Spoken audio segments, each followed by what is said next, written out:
For 6 months, he remained locked inside this room. He tried to leave, but he just did not have the courage. The reason runs much deeper than just his paralyzed, useless legs. He tried hard, but it was useless. The real culprits are those damned awakened people. He does not know why, but some awaken abilities, and exactly 24 hours later, they get teleported to another world. To this day, few have ever returned alive.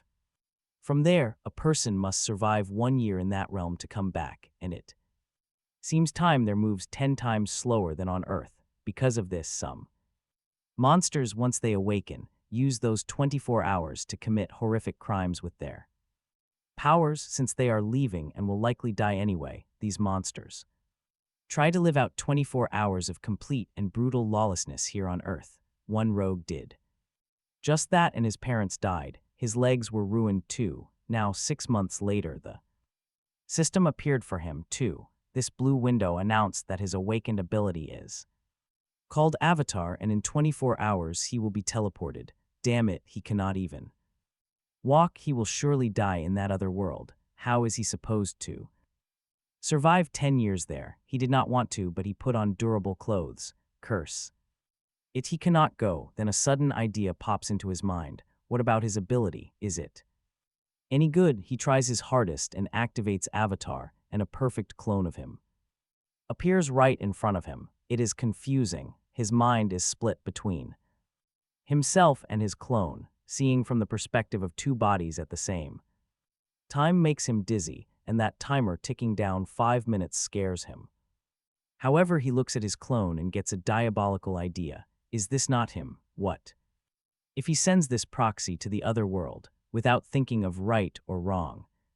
He shoves his clone into the glowing portal, and to his total surprise, it works. The clone is teleported. When the clone enters that other world, he shares senses with him. Damn, this is incredibly confusing. He cannot control himself, and his head hurts. It is like he is seeing two places at once. Terrified by the sensation, he decides to unsummon the clone. Suddenly, the chaotic feeling stops. He stumbles to the bathroom and throws everything up. He escaped that world. That is great. So he summons his avatar once again. He appears. He is actually pretty handsome, but what can he do with this seemingly useless ability? He cannot control two bodies properly. Then a notification stuns him. The system announces that he completed the mission of returning to Earth alone without using the karma shop. A new achievement is unlocked. Now he can use the dimensional portal to travel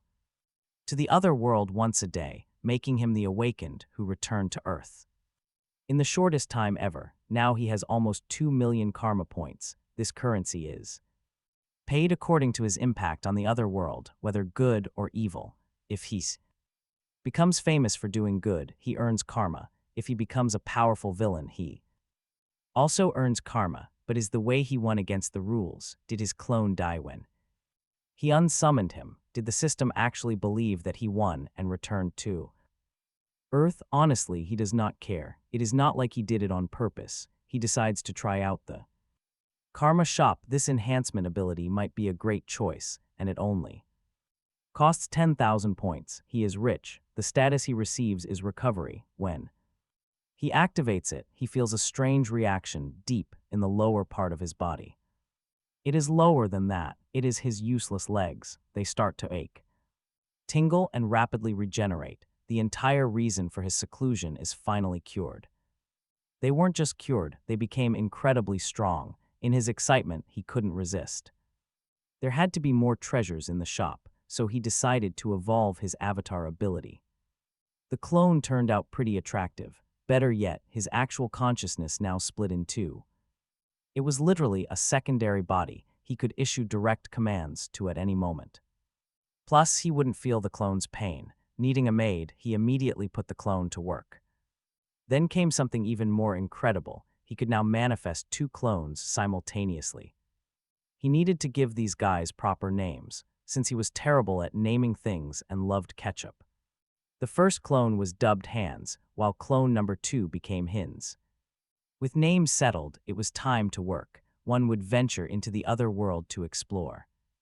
The second was left behind to clean and train, freeing him up for the ultimate task. He would use his clone's physical form to finally break free of his suffocating trauma. As Hines stepped out into the open sunlight, Xyong Yun felt absolutely zero anxiety or dread. This was definitely the passive shielding of his mind core, giving each avatar specialized traits. Meanwhile, how was Hines handling the other world? Well, a forest beast had just caught his scent. The massive panther targeted him immediately, lunging forward with lethal, predatory speed. Fending it off with just a basic iron sword was tough for a complete combat rookie. But fighting is way easier when you do not fear injury to your actual physical body. After some serious struggle, Hines finally managed to put the beast down. Catching his breath, he noticed a quiet settlement resting just a short distance ahead. There, an older, bald man named Malcolm introduced himself as the head chief. He warmly welcomed travelers, noting that anyone wandering alone out here must be strong.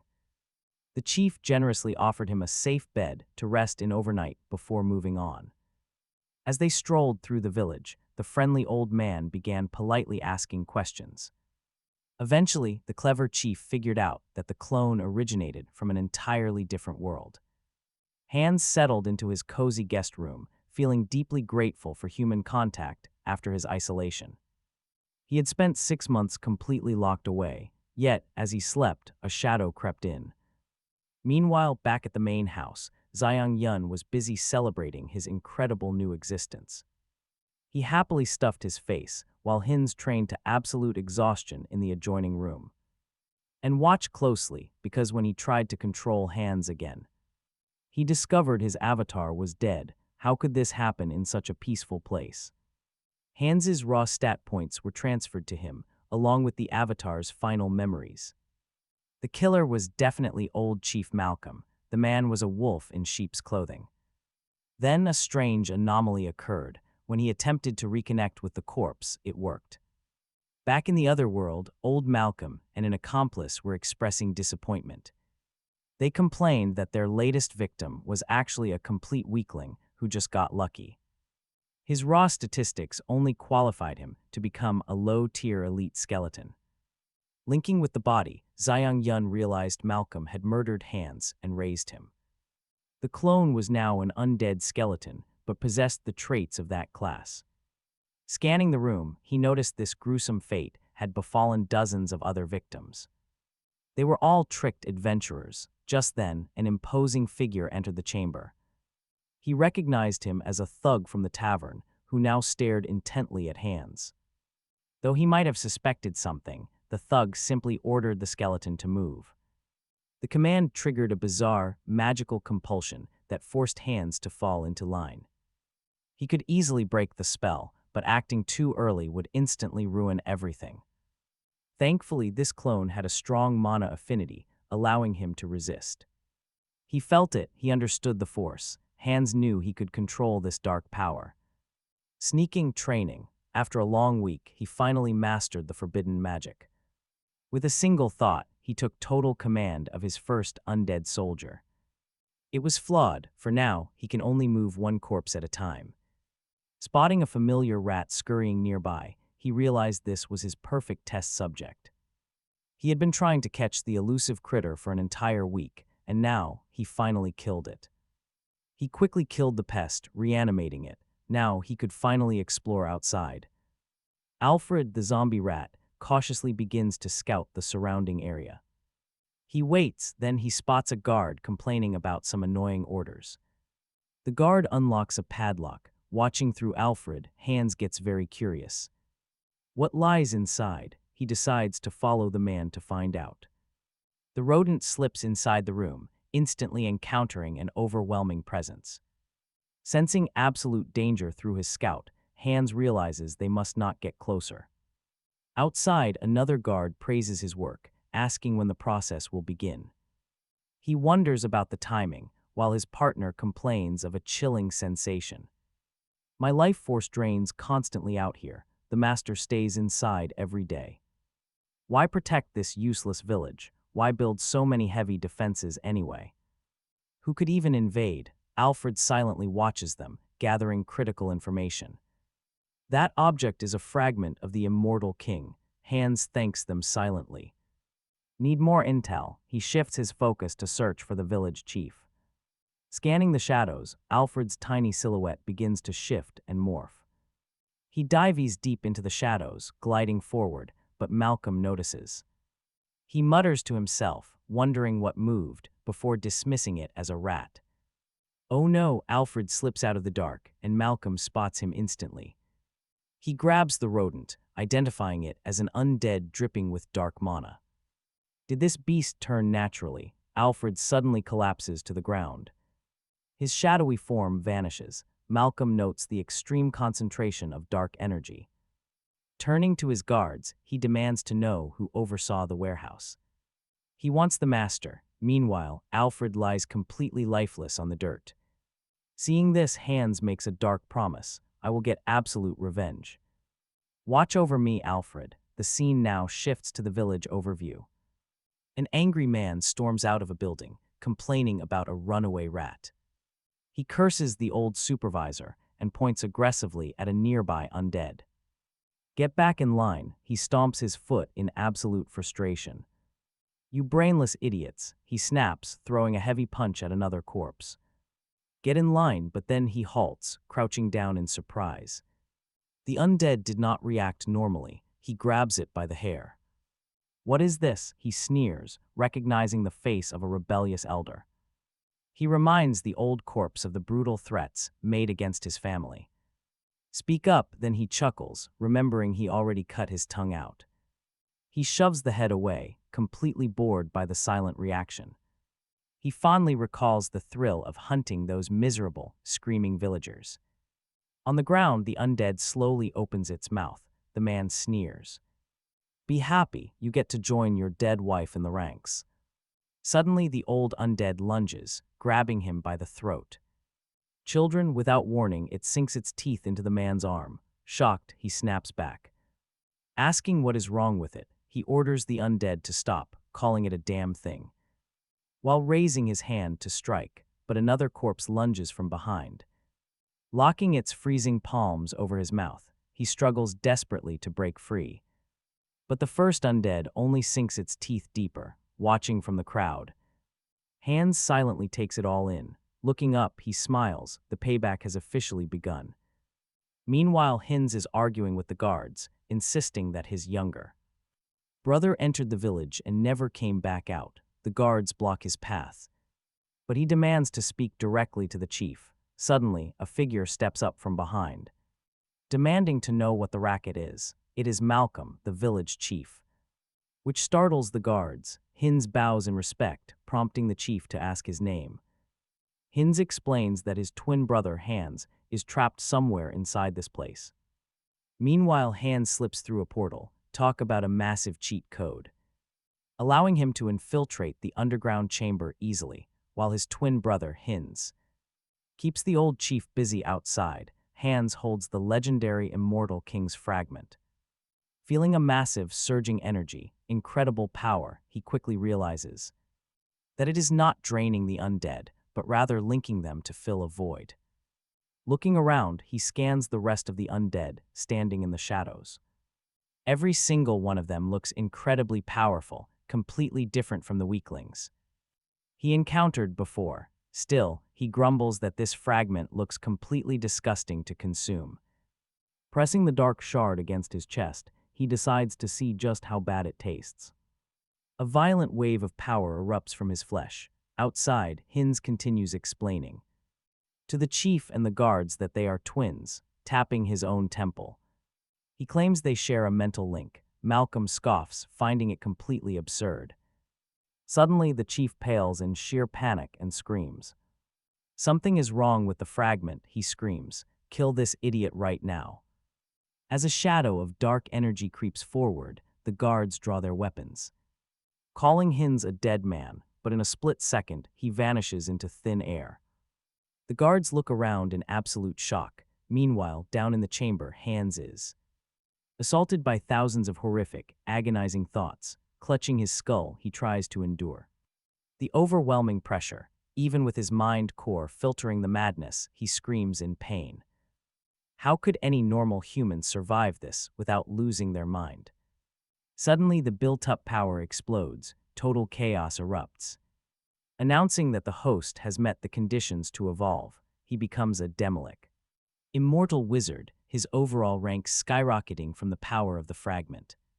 He unlocks a new skill, Malignant Wisdom.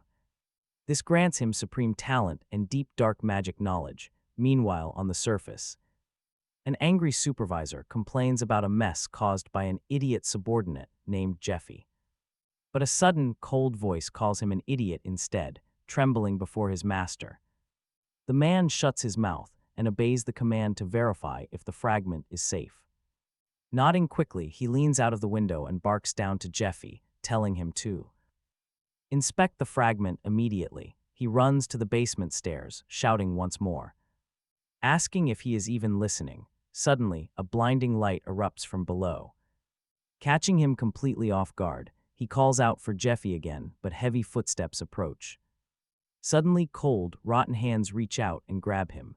Hands finally steps out of the darkness. He stands with his undead and casually asks if it is not a beautiful day. The man is left utterly horrified, desperately wondering how such a monster can even exist. He struggles wildly to break free, shoving the cold hands of the rotting ghouls away. Desperate, he channels a holy spell to banish them straight back to the underworld. But the magic fizzles out completely, leaving him baffled. Hans steps up. He arrives with his minions, muttering that such a violent reaction is incredibly rude. Hans studies the dark magic swirling in his palm, realizing his genius is the cause. Thanks to his twisted intellect, simply seeing this forbidden art lets him master it instantly. Suddenly, a massive blast shakes the horizon. Taking a slow step forward, he smiles. Hans commands his legions of death to march forward and overrun the entire area. He orders his monsters to slaughter every single human and let absolutely nobody escape. The monstrous army surges forward, leaving nothing but ruin in their wake. Hans points at a fallen skeleton, but then Marcos bursts forth, cloaked in heavy power. The intruder snarls that Hans should have just stayed a basic skeleton. This is the elder Marcos, demanding to know where the immortal king fragment is. Hans simply locks eyes with him, asking calmly if the old man remembers him. He points out that Marcos took his original heart, then reveals a new glowing core. He got it from the mansion, which drives Marcos into an absolute state of rage. The elder is furious that such a priceless artifact was wasted on a trash body. Screaming for Hans to rot, Marcos unleashes a deadly finger of death spell. A lethal beam shoots forward, but Hans casually blocks the lethal strike with his hand. He mockingly reminds the old man that interrupting a speech is incredibly bad manners. Marcos screams at him to shut up, raving about the massive fortunes he invested. All that preparation was meant to cultivate the perfect physical vessel for himself. He was so close to godhood and refuses to let a skeleton ruin it. Unleashing his fury, the old mage conjures a massive swarm of dark thorns. Hans calmly assesses the magic, calling it a decent spell for a mere amateur. The spikes strike him, and Marcos boasts that the fragment only worked under his guidance. Now the elder vows to tear that vessel apart to use it for experiments. He fires a blast of shattered ectoplasm, but Hans shrugs it off. Hans mocks the annoying habit of naming spells and demands his enemy die. Marcos is caught off guard by the name Alfred, wondering how Hans knows him. He questions if the skeleton had already infiltrated the village beforehand. Now watch the dark thorns suddenly reverse direction, skewering their own creator. Reeling from the blow, Marcos realizes Hans is mastering dark magic at a terrifying speed. He wonders if this is the true, overwhelming power of the stolen fragment. Realizing he cannot waste another second, the elder triggers a devastating destruction pact. Meanwhile, elsewhere in the village, a hooded figure suddenly stabs his ally in the back. The victim gasps in horror as dark energy begins oozing out. A violent blast of corrupt force erupts from his body, rapidly spreading to nearby mages. Watching the chaos unfold, Marcos lifts a sinister crown high into the air. He watches the souls of his loyal followers being aggressively drained away. He places the relic on his head, unleashing the devastating crown of the broken. Hines watches this, asking if he truly sacrificed his own men just for power. The cold elder simply smiles, knowing the fragment is what saved Hines. Hines orders his opponent to perish under the dark flames of drained souls. Dark magic strikes Marcos right in his pitch-black eyes, leaving him completely defeated. Hines jokes that the long skill name almost bored him to death. Time to end this.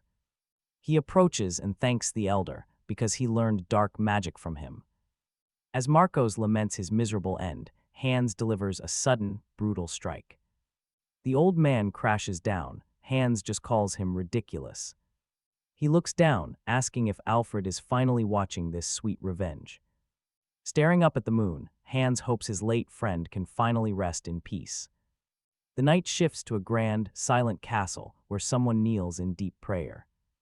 She raises her head, revealing a beautiful woman looking up with sudden worry. Throwing the doors open, she urgently calls out for Bishop Martin. Martin greets her, but Saint Ristar immediately asks him to contact the others. She reveals that she just sensed an ominous presence in the west. The immortal king is returning, and the news terrifies the bishop. Martin rushes to call a meeting, while Saint Ristar contemplates the rising threat. Centuries ago, the immortal king's resurrection brought absolute ruin to the land. Frowning, she quietly stares out into the cold night sky. She resolutely promises herself that history will never repeat itself.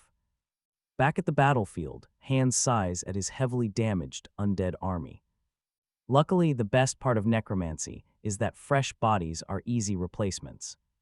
Before that, he really needs to fix his own shattered arm.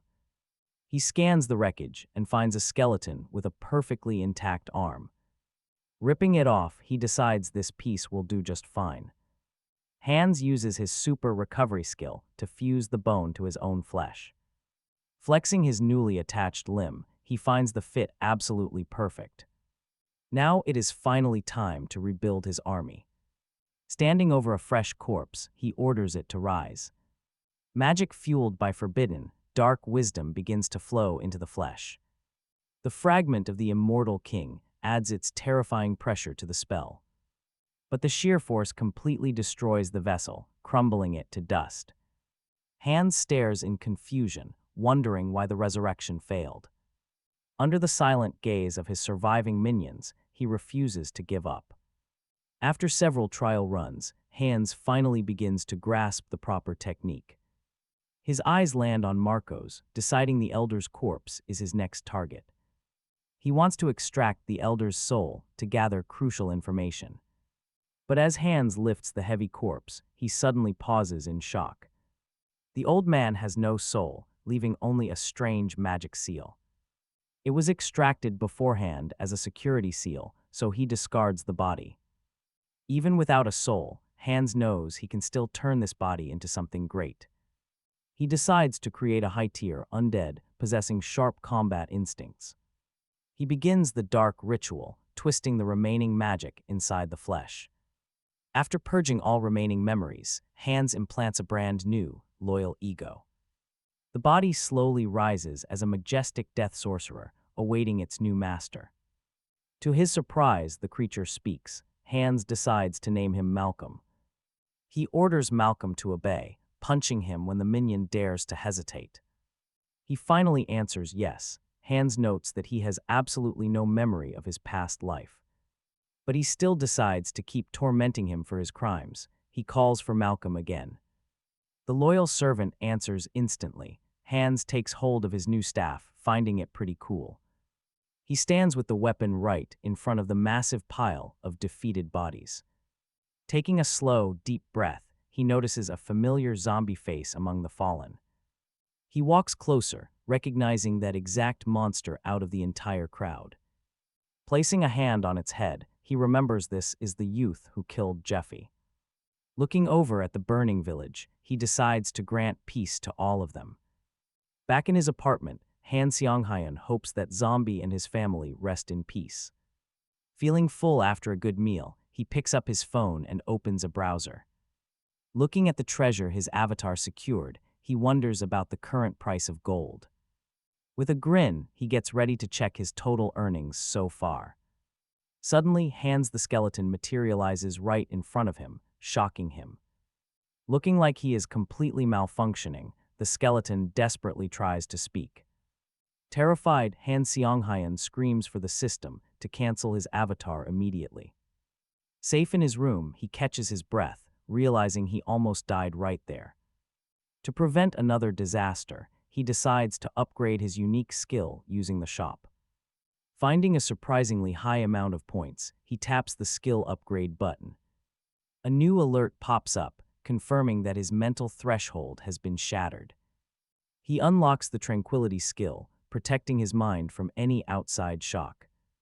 With this passive active, Han Seong-hyun starts packing gold bars into a bag. Standing next to his spooky skeleton, he feels incredibly calm and composed. The passive defense works on his real-world body too, which is a major win. It is almost too convenient how he always gets the perfect skill at the right time. Shaking off the thought, he heads to a local bank to cash in his fortune. He deposits the massive treasure, leaving the bank staff utterly speechless. Han Seong-hyun walks out with a polite wave, thanking them for their hard work. Just in case things get messy, he hid Hans inside his shadow with dark magic. He even forced a mask onto the skeleton, just in case he has to summon him. He chuckles, thinking he is probably overreacting, but right at that moment, an enormous beast suddenly crashes through a shop window right behind him. A masked crook and the giant monster celebrate their insanely lucky gold heist. The beast laughs about how much loot they found, but his partner barks at him. Hurry up and run, the partner leaps onto the monster's back to escape. But Han Seong-hyun boldly steps directly into the path of the fleeing criminals. He yells for someone to call the police, identifying them as awakened thugs. He expects the local hero guardians to show up and handle this mess quickly. Instead, the giant beastman charges forward and throws a massive punch. The heavy blow lands squarely on his jaw, sending Han Seong-hyun crashing down. He clutches his bruised face in pain while the thieves run off laughing. They laugh, thrilled that their escape plan is working perfectly. With the guardians still far away, they only need to locate Portal to escape. The beastman spots her lying on the ground ahead and yells out in concern. Kneeling down to wake her, he freezes as the girl points behind them. The thieves turn around slowly, only to find Hans waiting in the shadows. He snaps that the thing is no guardian, preparing his hand to attack. He stands firm even though Han Seong-hyun cannot do anything in this situation. Bursting from the ground, Hans grabs the villain by the legs to prepare for battle. Suddenly, a group of men rushes forward, pointing out the path ahead. The returning association guards shout that their prey has absolutely no escape. Meanwhile, the team reaches a warehouse and questions what happened to the unconscious bodies.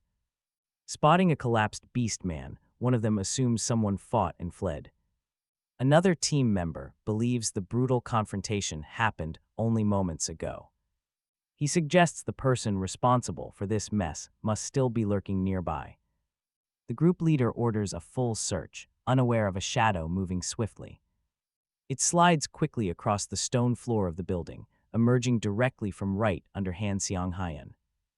Having hidden safely inside, he steps outside, stretches, and sighs in relief.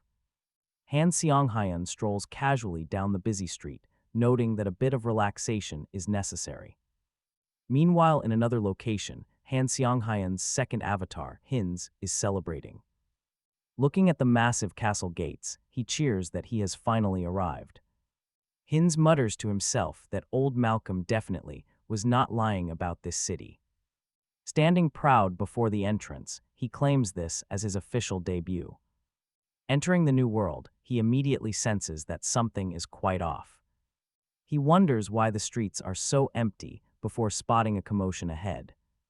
Nobody is checking entries, and no one seems to care about newcomers. A thug warns a crying child, who desperately begs him for more time. He then turns to a young woman, warning her she has only 3 days to pay 2 silver coins. Hines watches this play out, but decides it is none of his business. However, as he walks past, he ends up bumping right into the young woman.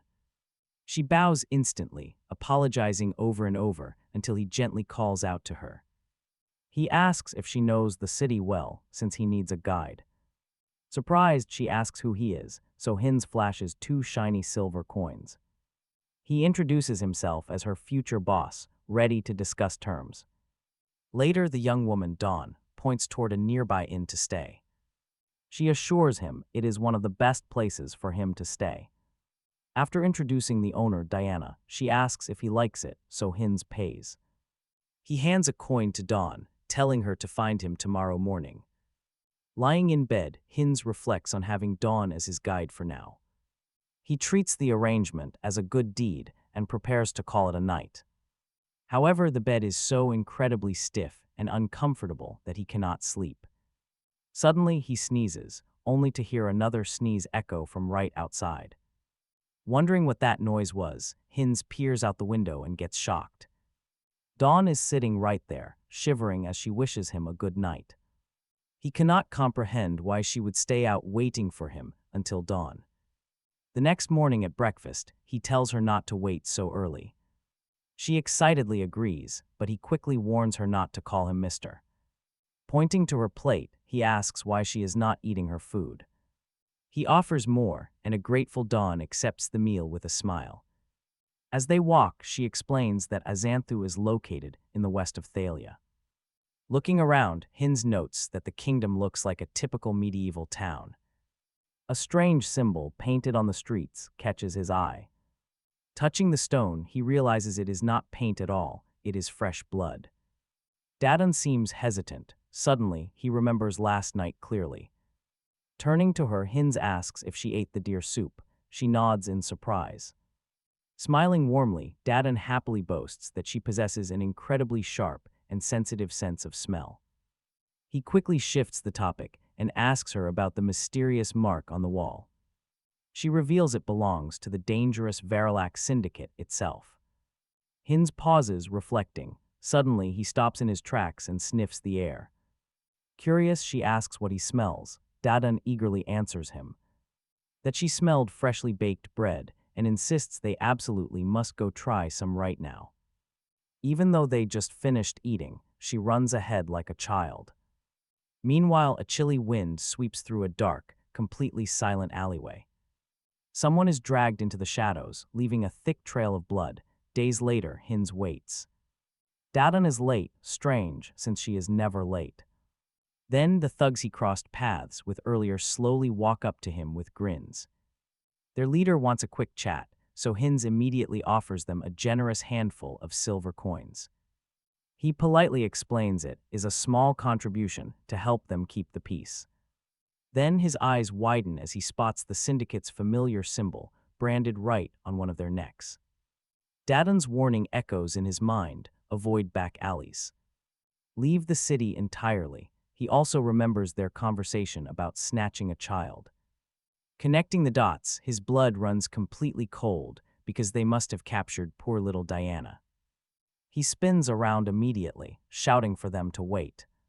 He clenches his fists, ready to fight. A thug steps up, mentioning he is curious about something, but Dadan suddenly bursts in, crying out for Diana. The thugs mockingly ask what their brother was asking about.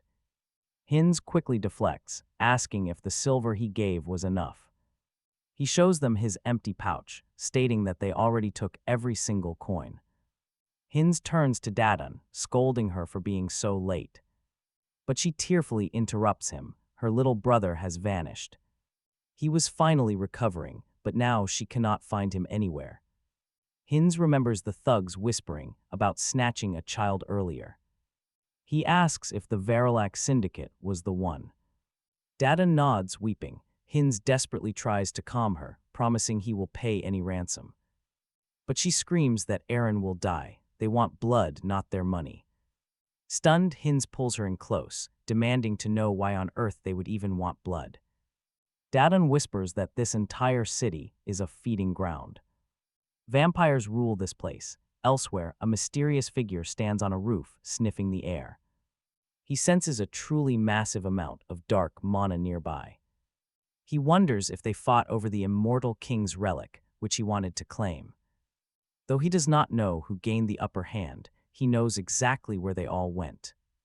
Grinning, he vows to catch them. Meanwhile, Hines asks about the vampires.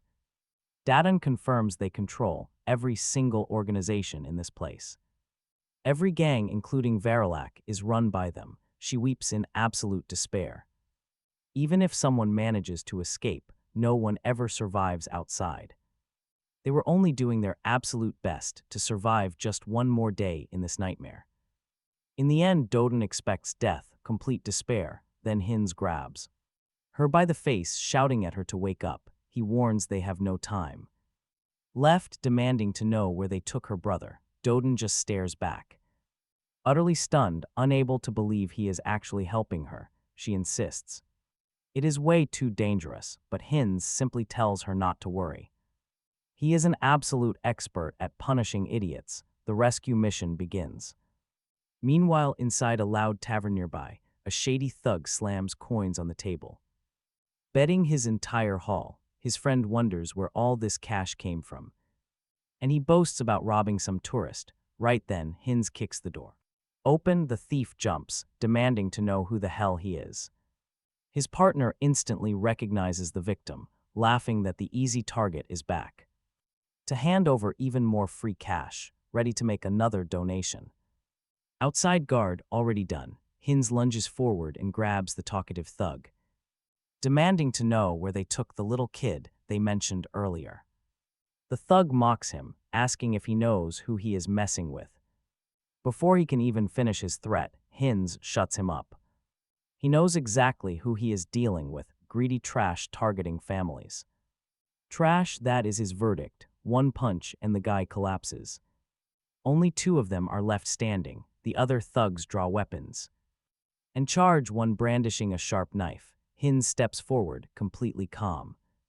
He knows he has this one, even as they attack together.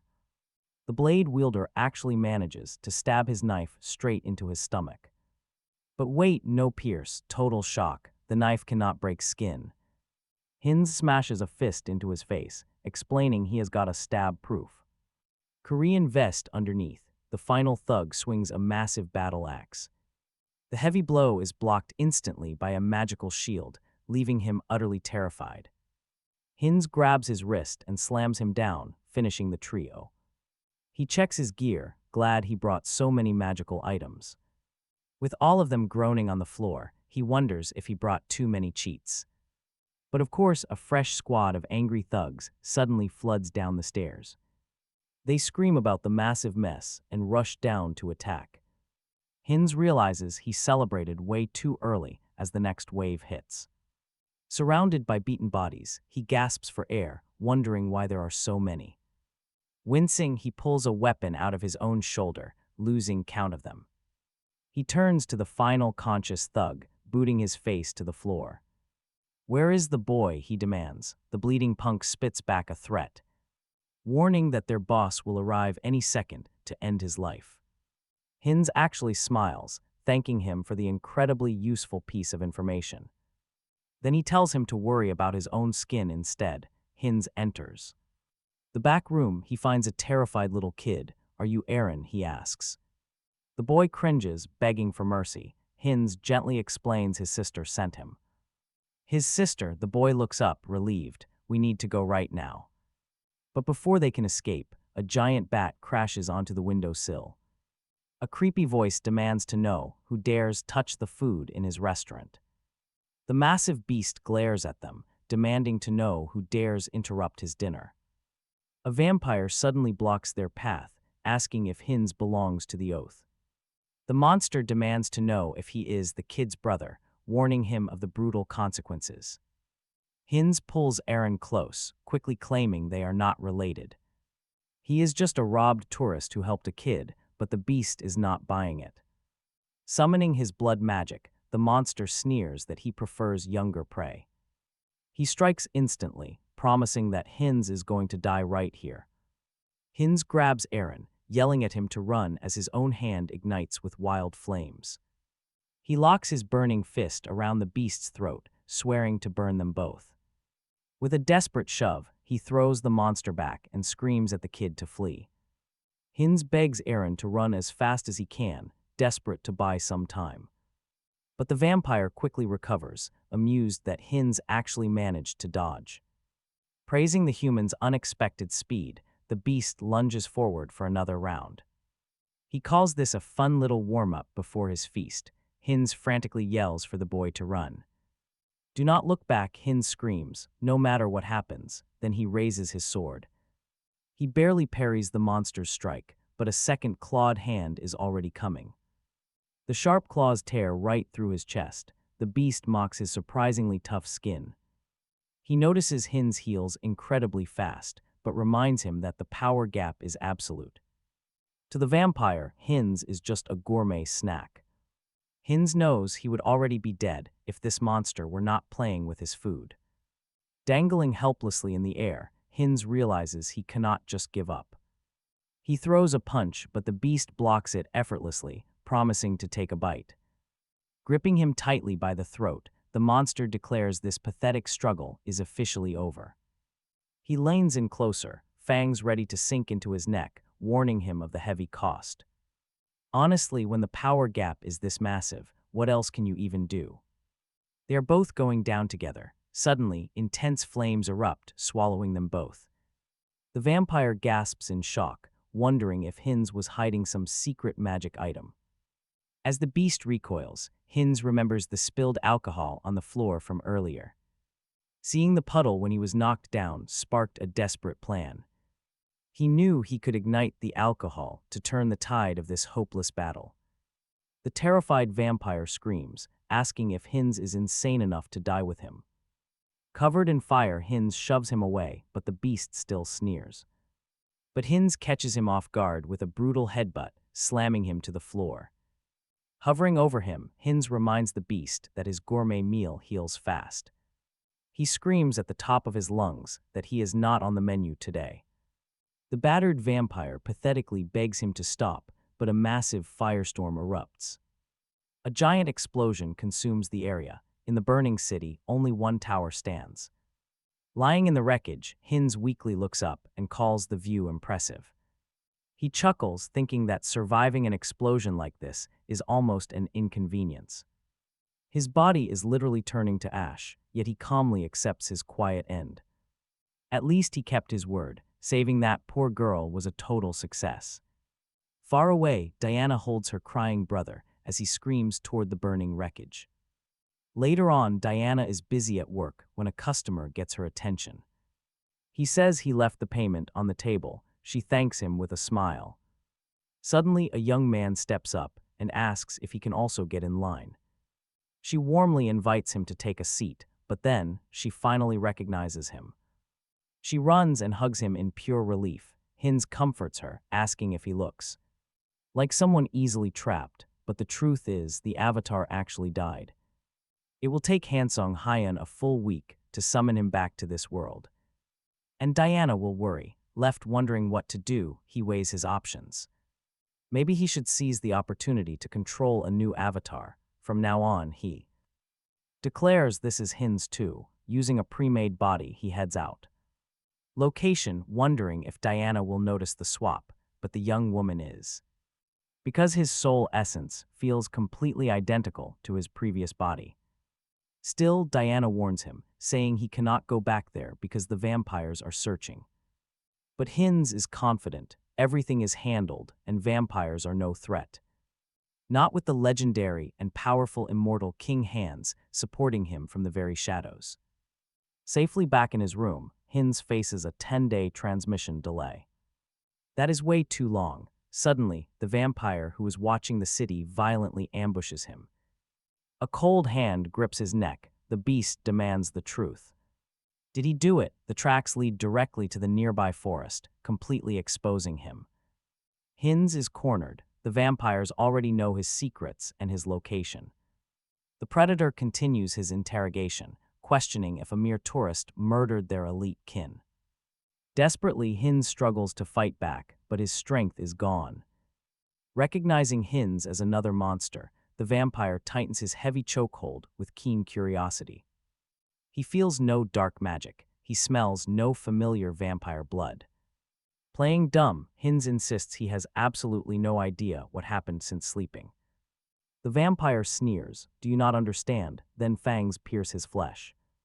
After tasting his blood, the beast warns him to listen very carefully now. Clutching his throat, he absolutely cannot lie, and his body begins changing incredibly rapidly.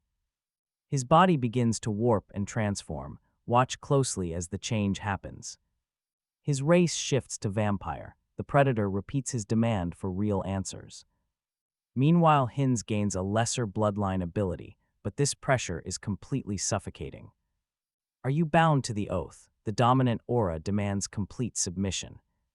His new blood compels him to bow to the superior master, but he speaks calmly. It works. His mind core acts as an incredible shield, easily filtering out the submission. The vampire looks slightly puzzled, wondering if he somehow misjudged him. Commanding him to follow immediately, the beast mentions they have urgent work to do. Following him to gather crucial information, Hines decides to tag along silently. Arriving at the Azanthu branch, other high-ranking vampires bow to the powerful lord. Entering the building, the vampire lord is greeted warmly by his subordinates. Two of them stare at Hines, whispering about why their master accepted such trash.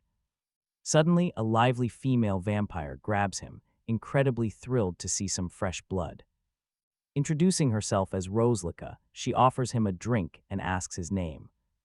He introduces himself as Hines. She smiles, telling him not to be so tense. They are both lesser bloods. Rosalika then insists that he drink the freshly drawn blood. Hines decides to drink it to avoid suspicion, but upon tasting the fresh liquid, he realizes that even with his mind core, the overwhelming bloodlust is incredibly strong. He manually blocks his taste and smell just to force the blood down. After taking a sip of the drink, Hines smiles and comments that it is delicious. Rosalika flirts with him playfully as the curious young man asks her questions.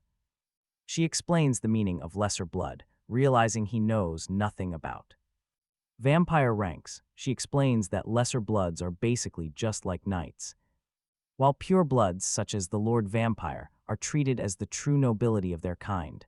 She continues, explaining that the royal-blooded clan leaders represent royalty, while sacred blood represents their faith. Rosalika adds this faith is in the progenitor, demanding absolute obedience from everyone as the Lord Vampire suddenly calls out to the crowd to attention from a balcony, announcing that since they have all gathered, he will get straight to the point. A pure-blooded vampire named Pier reveals that the vital immortal king fragments are missing. Teopol, another pure-blooded vampire, adds they were last seen traveling toward the city before vanishing completely. Hines quietly asks her what these mysterious fragments actually are, and Rosalika asks if he is totally clueless, explaining that some dark sorcerers in a nearby village were secretly cultivating those fragments. She reveals those very sorcerers belonged to the Oath of Daring before the vampire leader orders everyone to investigate their designated areas and report any suspicious activity immediately. Later on, as they walk through the busy city, Rosalika complains that her sensitive skin will burn from walking around. Hines agrees the burning sunlight weakens him, too, and she urges him forward, saying they must keep moving. She remarks that it was a waste to bring fragments here. When the vampire sighs, Hines quickly interrupts her, asking if they also happen to keep the immortal king fragments here in this place. Rosalika confirms, explaining that the dark sorcerers plan to merge their fragments with those of the vampires. Hines immediately realizes this is an incredibly lucky break for him, likely meaning a pure-blooded vampire is guarding those fragments. Grabbing her arm, he aggressively demands to know the exact location where those secret fragments are hidden. The vampire just laughs and asks why a low-ranking vampire like her would ever know something so highly classified. Suddenly, Diana speaks up while eating, offering a potential clue. Stunned Hines, she reveals she might actually know the exact location of the Immortal King fragments. This sudden revelation leaves Xyong Yun completely shocked, and he asks if she really knows where the fragments are. Diana says yes, but she is unsure of the exact details since it was a long time ago, about 1 year. Years ago, Diana briefly worked cleaning the old tombs. Every Friday, members of the Varalak organization would visit that stone chamber from deep inside the dark place. A foul, terrible smell always drifted out. Xyong Yun concludes this is definitely worth checking out, thanking her for the valuable information. He promises to handle this dangerous investigation entirely on his own, telling them to hide. But the young girl grabs his arm, calling him back, noticing his scent is completely different today. She narrows her eyes, left with no choice. Xyong Yun is forced to admit her sharp nose cannot be fooled. Everything that happened, promising to protect her from any danger. Worry, but Diana refuses to let go. She tells him that if things get too tough, he can drink her blood, asking only that he does not overdo it. Xyong Yun places a hand on her head, noting she really knows how to talk. Ending the sweet moment, he simply asks for the exact location of the terrible smell. Suddenly, desperate screams echo from a cemetery in the dead of night. Inside a dark chamber, a voice commands a man to rise. Stand straight. Teopo approaches the heavily injured man, asking if he wants to die. He mockingly proposes a deal: survive just one strike of his sword, and he goes free. Refusing to beg, the wounded warrior grips his blade tightly and charges forward in defiance.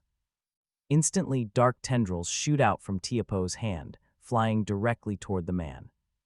They wrap around his limbs and pierce his flesh, completely draining the life from him. Disappointed by the quick kill, Teopo sighs that this is way too boring. Leaving the shriveled corpse hanging in midair, he orders a servant to clean up the trash. He demands a much stronger sacrifice next time. The servant bows, promising to obey. As the servant drags the dead weight away, he senses something and calls out. A horde of skeletons leaps from the darkness and tears the servant apart. Teopo whirls around in anger, wondering how these filthy corpses breached his sanctuary. He orders his thralls to destroy these disgusting intruders immediately. Suddenly, a massive skeleton crushes a servant, raising a deadly barrier of thorns. Trapped behind the briars, Teopo panics, wondering if a high-ranking necromancer has arrived. He demands to know how any outsider could possibly find this hidden chamber. Hines the Demolik merely stares back, offering nothing but a chilling silence. Teopo sneers, saying it does not matter because he will get his answers soon. He promises to squeeze the truth out once only a severed head remains. Teopo lunges forward, completely shattering the nearest skeleton with a single blow. Hines mockingly chuckles at the threat. Suddenly, the piles of crushed bone shake. The broken monster effortlessly pieces itself back together. Hines challenges him to try his worst as bony claws erupt from the dirt. Another vampire rushes in, yelling that their lord's forces have arrived. Teopo barks at him to shut up and focus entirely on protecting him now. The Demolik is far too powerful, and they desperately need to buy time. Out of nowhere, Xyong Yun viciously bites his ally, leaving the vampire in shock. Teopo screams at him in disbelief, asking if he has lost his mind. Xyong Yun ignores him, raising his hand to channel dark, forbidden energy. Realizing this is black magic, Teopo wonders if he is working with the Demolik. He desperately commands Xyong Yun to stop this ultimate betrayal. For vampires, feeding on their own kind is a forbidden sin that destroys the soul. The victim quickly shrivels up. Standing over the husk, Xyong Yun smiles. He claims those rules do not apply to him as new blood magic awakens. Armed with this incredible power, he notes he now holds the winning card. Hans warns him that there is simply no time to dismantle the barrier. No time, fine, Xyong Yun decides he will just blow this place sky high. With a massive blast, the ceiling shatters and wait, look at what was hidden up there. Hovering above them is the second fragment of the legendary Immortal King. Hans steps forward and reaches out to claim the ancient, powerful relic. The moment his skin makes contact, a violent flood of dark energy hits him. He struggles to filter out the intense malice radiating from the broken piece. To stabilize himself, he channels the collective mental strength of all his clones. A massive shockwave of raw power erupts just as the vampire army arrives. Seeing a figure floating in the sky, their commander orders them to fire. Barrages hit the target, but Hans successfully absorbs the fragment into his chest. The beast strikes from behind. Vampiro warily watches the creature before him. His recovery skill evolves, granting him the ultimate power of absolute immortality. He also gains forbidden knowledge, a highly dangerous skill. His data reveals him as an arch-lich. Nearby, a knight spots strange movement. Peering into the distance, he asks his companion if something is on fire. The other knight confirms the blaze is near a Xanthu city. The man coughs deeply. He catches a strange particle falling from the sky. Instantly, the knight orders a retreat. We must turn back immediately to report this bizarre phenomenon to the saint. These falling flakes are not ashes. Meanwhile, Vampiro and Xyong Yun watch. They look up at the floating figure, recognizing the sign of the Immortal King. The resurrection is real. Vampiro pales, marveling at this power. He became 10 times stronger. Suddenly, the fragment's raw power surges. Hans's rank instantly shoots up, and his dark magic explodes to terrifying heights.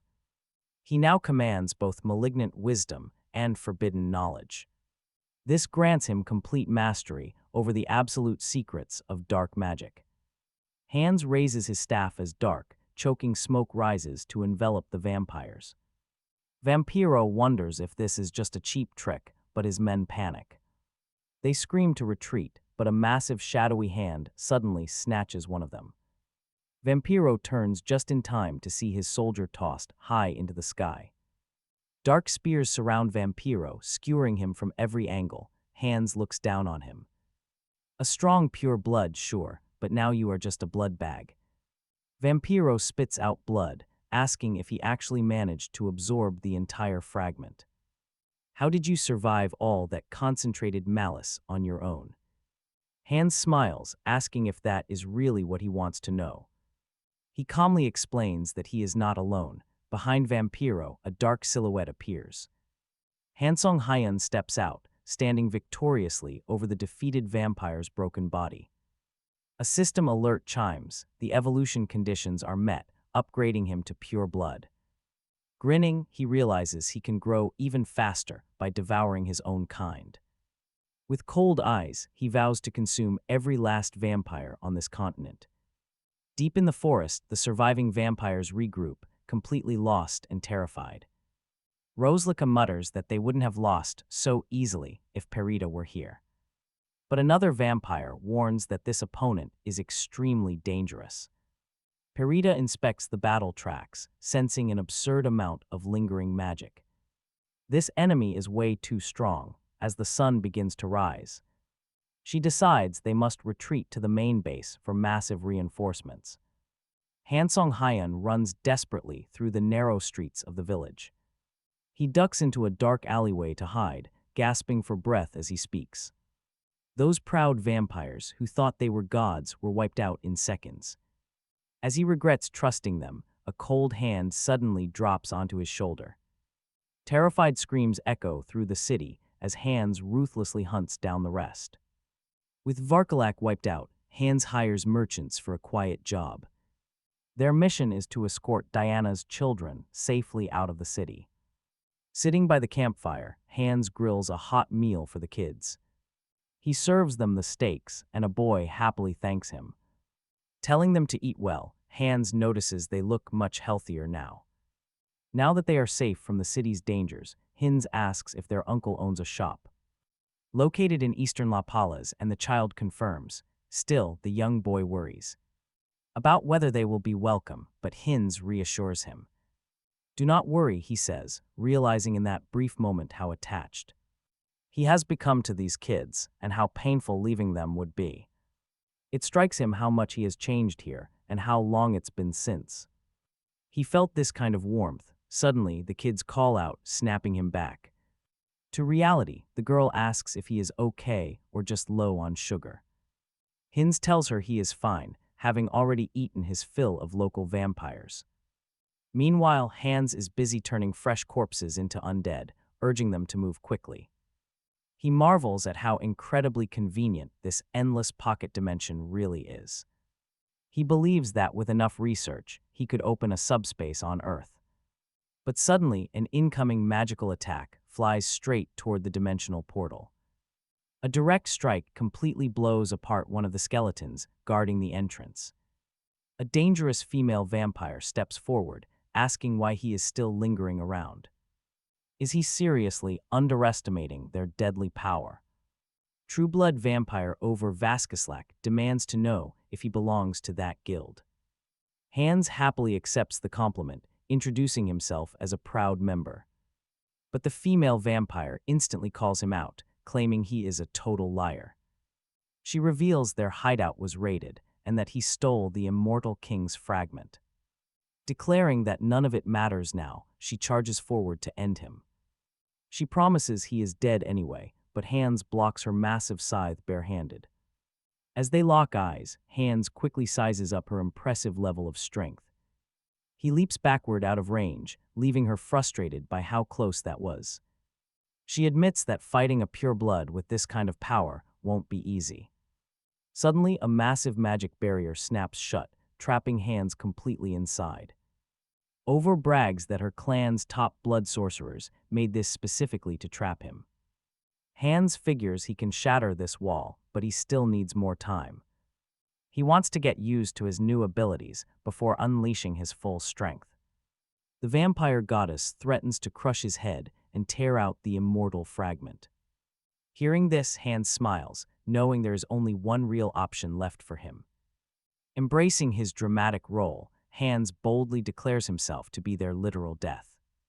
He vows to return and slaughter them all, even if he walks away today. Hoping to pull off a dramatic villain exit, he inhales deeply.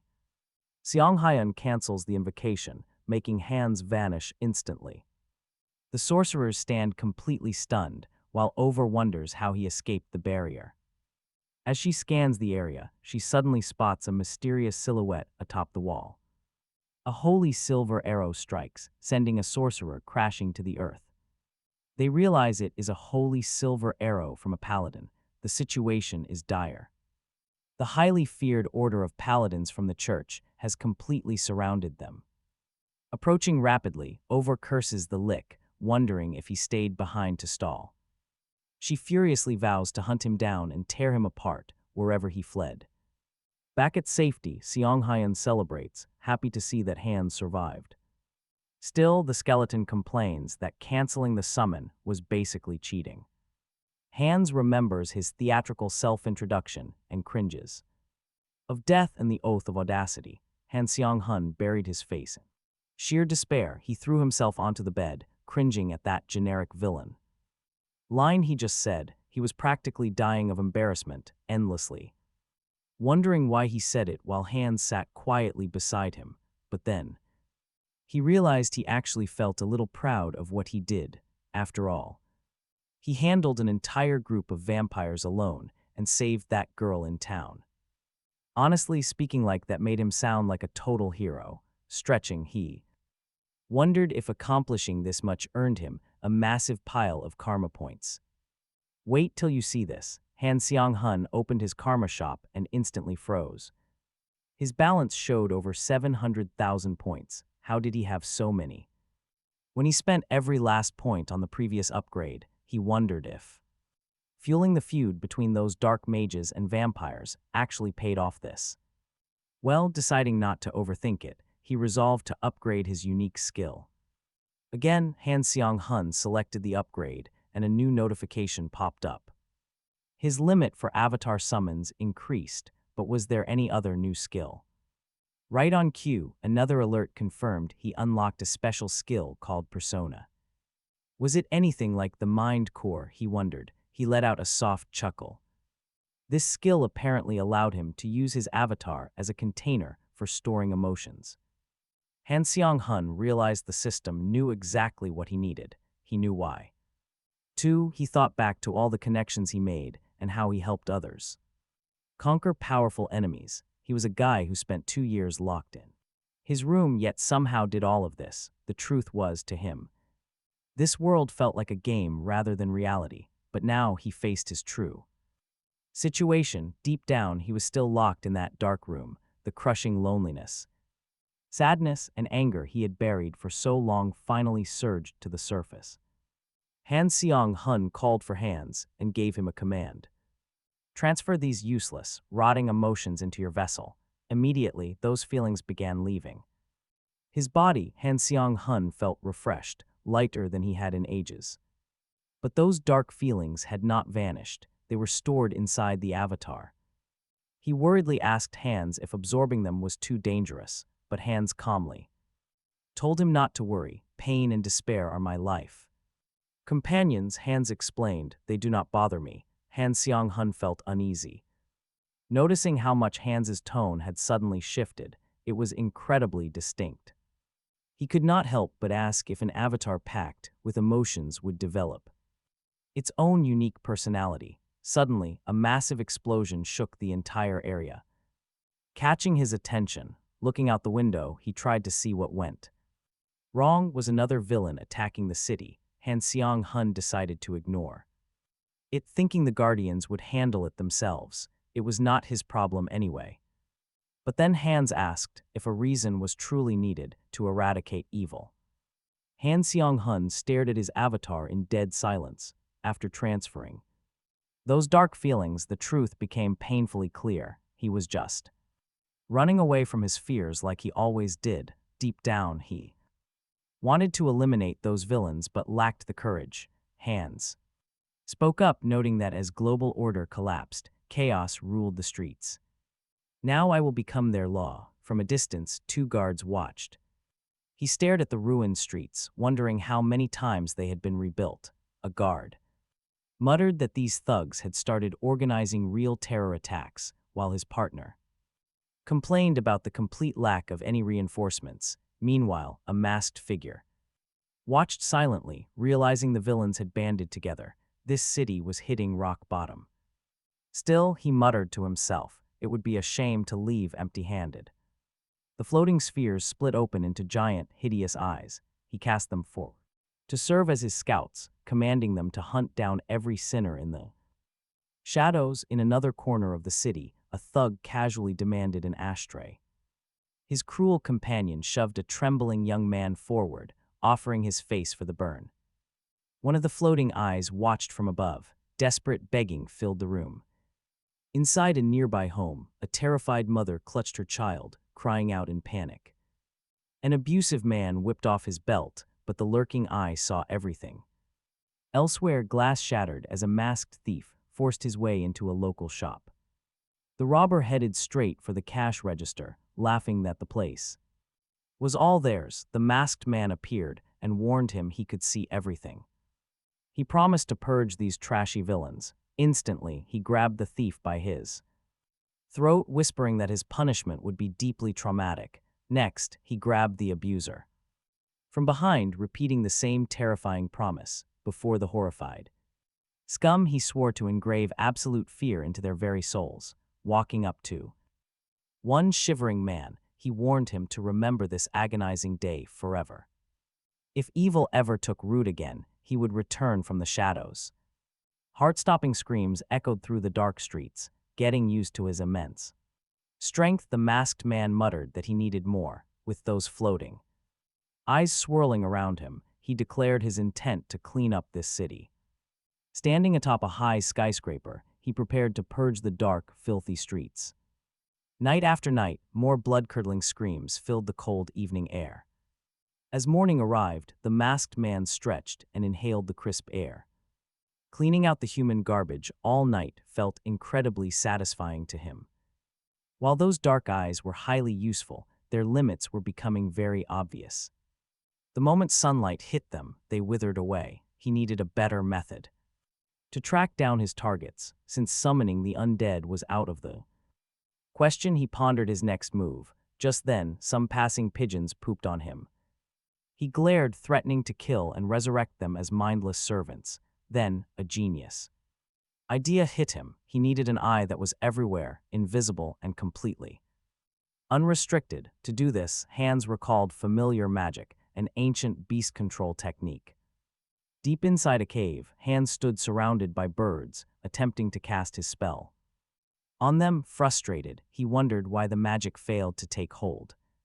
He wanted a subtle but highly contagious link, yet lowering the mana ruined the transmission. Finally, the solution clicked in his mind. He forged the ultimate infectious control magic. Holding a small cage, Hans wondered if it worked. Suddenly, a mutated, grotesque beast burst from inside, shocking him completely. 3 weeks of grueling, sleepless research went by.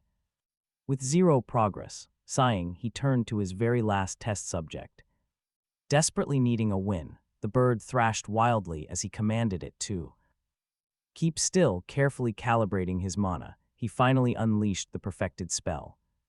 The slavery contagion magic is cast. Holding the pigeon, he feels a wave of relief. But the bird suddenly takes flight, catching him completely off guard. It is gone. It ascends into the sky and easily blends in, looking perfectly normal. Now comes the real test for this contagion magic. The pigeon lands among others. They gather close. Soon, their eyes shift to a strange, corrupted glow.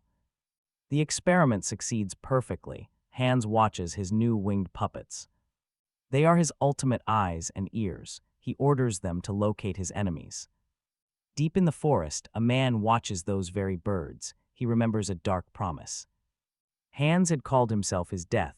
Suddenly, a holy night approaches. He reports straight to Archbishop Ladius. Tusksin reveals some highly critical news. Interrogating the captives proved the vampires are not allied with the descendants.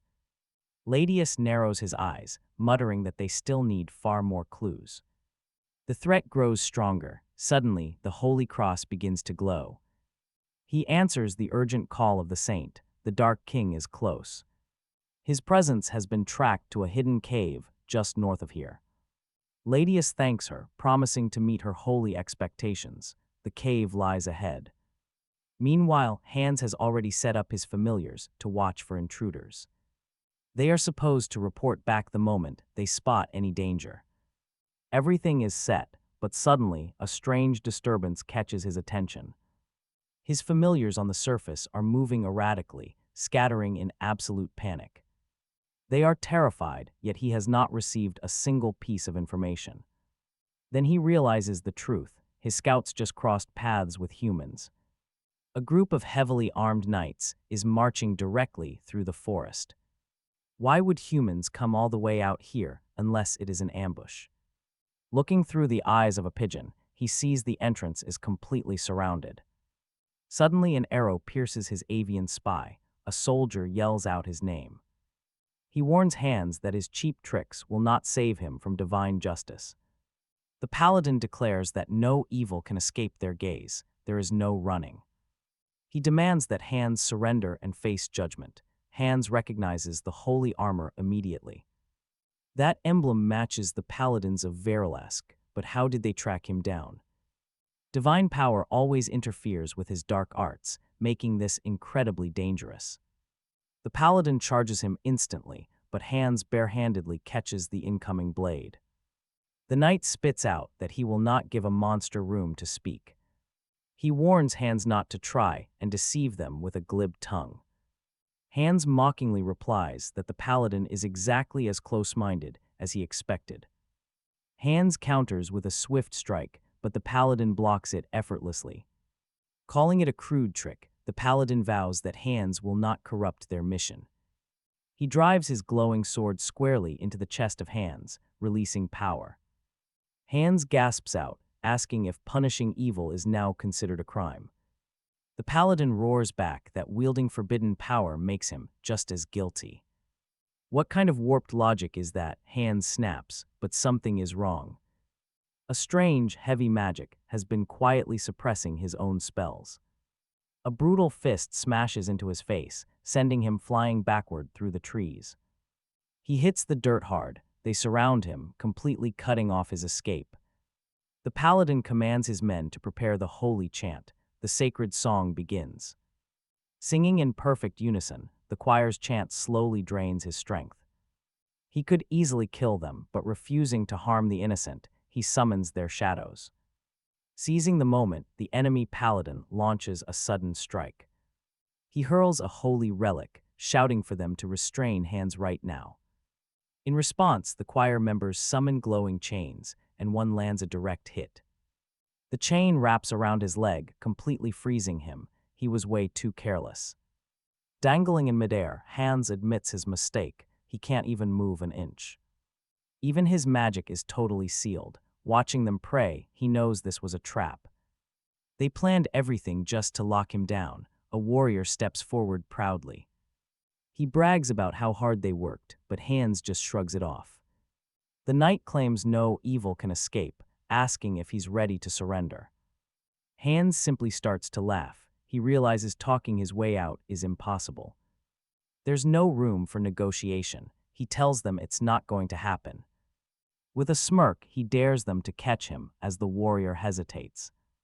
Not knowing his play, the warrior charges in, determined to end him. He yells that escape is impossible, but Hans knows his struggle is completely useless. No matter how strong the barrier, he simply commands his avatars summoned to release. In a flash, Hans vanishes. The warrior stares in pure disbelief at the empty chains. He actually broke the restraints and fled, cut to a bustling city far away. Back in his cozy bedroom, Xyong Yun sighs deeply as he lies down.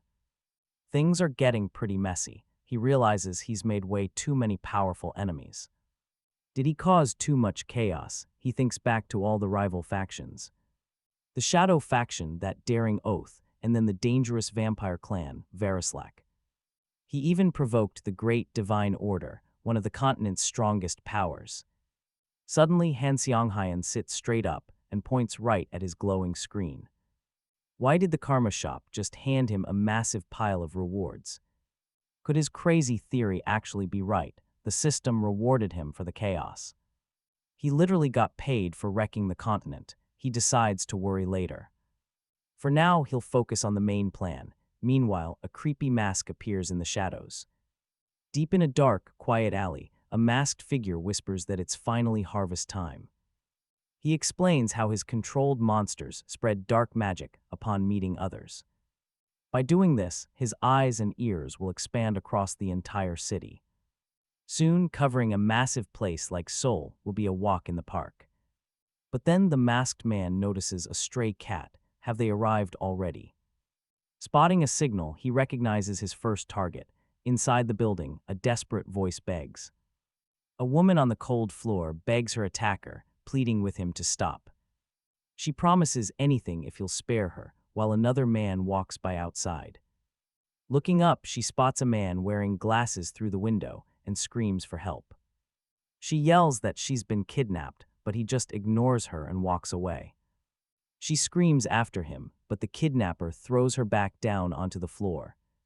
He tells her it's completely useless, pulling her up brutally by her hair. She can scream all she wants. Thanks to his special ability, nobody will hear. Only he can truly appreciate her pain. He drags her over to a microphone. He demands she scream louder, raising his heavy knife high in the air. He boasts she'll easily make the top 3 of his collection. Suddenly, the entire studio. A window shatters. The kidnapper spins around, demanding to know his ability. The masked man reveals his secret skills, sound suppression and total invisibility. He warns him, "Your powers will not work on me. Your disgusting crimes end today." Clutching the hostage, the panicked kidnapper demands answers. "Who are you, a guardian? How did you get in here?" He threatens him desperately. One step closer and she dies. The hero coldly asks if that is so. Suddenly, the hostage is pulled behind the hero, and the kidnapper realizes his identity. He is a returnee, furious at having his prey stolen. The criminal snaps. "I will kill you both." He charges forward, wielding a drawn knife. But his entire body freezes mid-stride. The hero notes his revealing words. "This is not your first time." Stepping close, he touches his forehead. Offering to double-check, he unleashes a terrifying dark spell, a high-level necromancy. The lament of the dead begins. A horrific vision reveals another helpless victim. The poor girl begged for mercy. Seeing this memory, the hero decides. This monster is a serial killer. Without another thought, he passes judgment. The criminal screams in pure agony as dark magic eats him alive. Watching the lifeless body hover, the executioner mutters that quick death is too merciful. He needs loyal undead servants here on Earth, making a final decision. He begins transforming the corpse, using a brutal ritual to drain all the blood. He notes that he did not expect to create an undead minion this soon. The flesh mutates into a mid-tier ghast. The Shadow Master summons the monster. "Come here, you will be highly useful from now on." Glancing at the unconscious woman on the floor, he considers tidying up before leaving. Meanwhile, look at what is happening outside. A massive police force has gathered. Leading the investigation is Park Hunchel, chief of the Special Abilities Criminal Division. One of his agents rushes over, confirming that the evidence is conclusive. The recordings match the exact serial killer they had been trying to capture. He also reports that a returnee executed the monster, but they found no corpse. Only trace remnants of dark magic remain. Chief Park Hunchel sighs heavily. The bastard deserved to die, but this sudden complication deeply irritates him. He believes vigilantes drunk on power who play hero are incredibly dangerous. Suddenly, he spots a bizarre mark left behind on the wall, a mask. It directly references street executions. Nearby, an officer scans the dark rooftop. He wonders what kind of idiot is standing up there in the dark. High above, the masked man holds a white cat, looking down calmly. He simply wanted to see the chief's face once. Meanwhile, at the Return Association, an assistant frantically calls for the manager, stepping inside the office. "And here we go again," she sighs at the figure resting at the desk. She gently wakes up branch manager Yun Jian, calling it an urgent issue. Yun Jian groans, asking what the crisis is this time around. The Skill Management Department sent over an official request for joint cooperation. She reviews the arrest of 3 jewel thieves, checking for any connections. Everything points to the recent murder. The suspect is a dark sorcerer. He wears a long coat and a hoe mask. Yun Jian sighs, complaining about public safety. It is a mess, and she feels like letting that rogue hero handle it. Her assistant reprimands her, but she gets worked up and argues he has the necessary skills.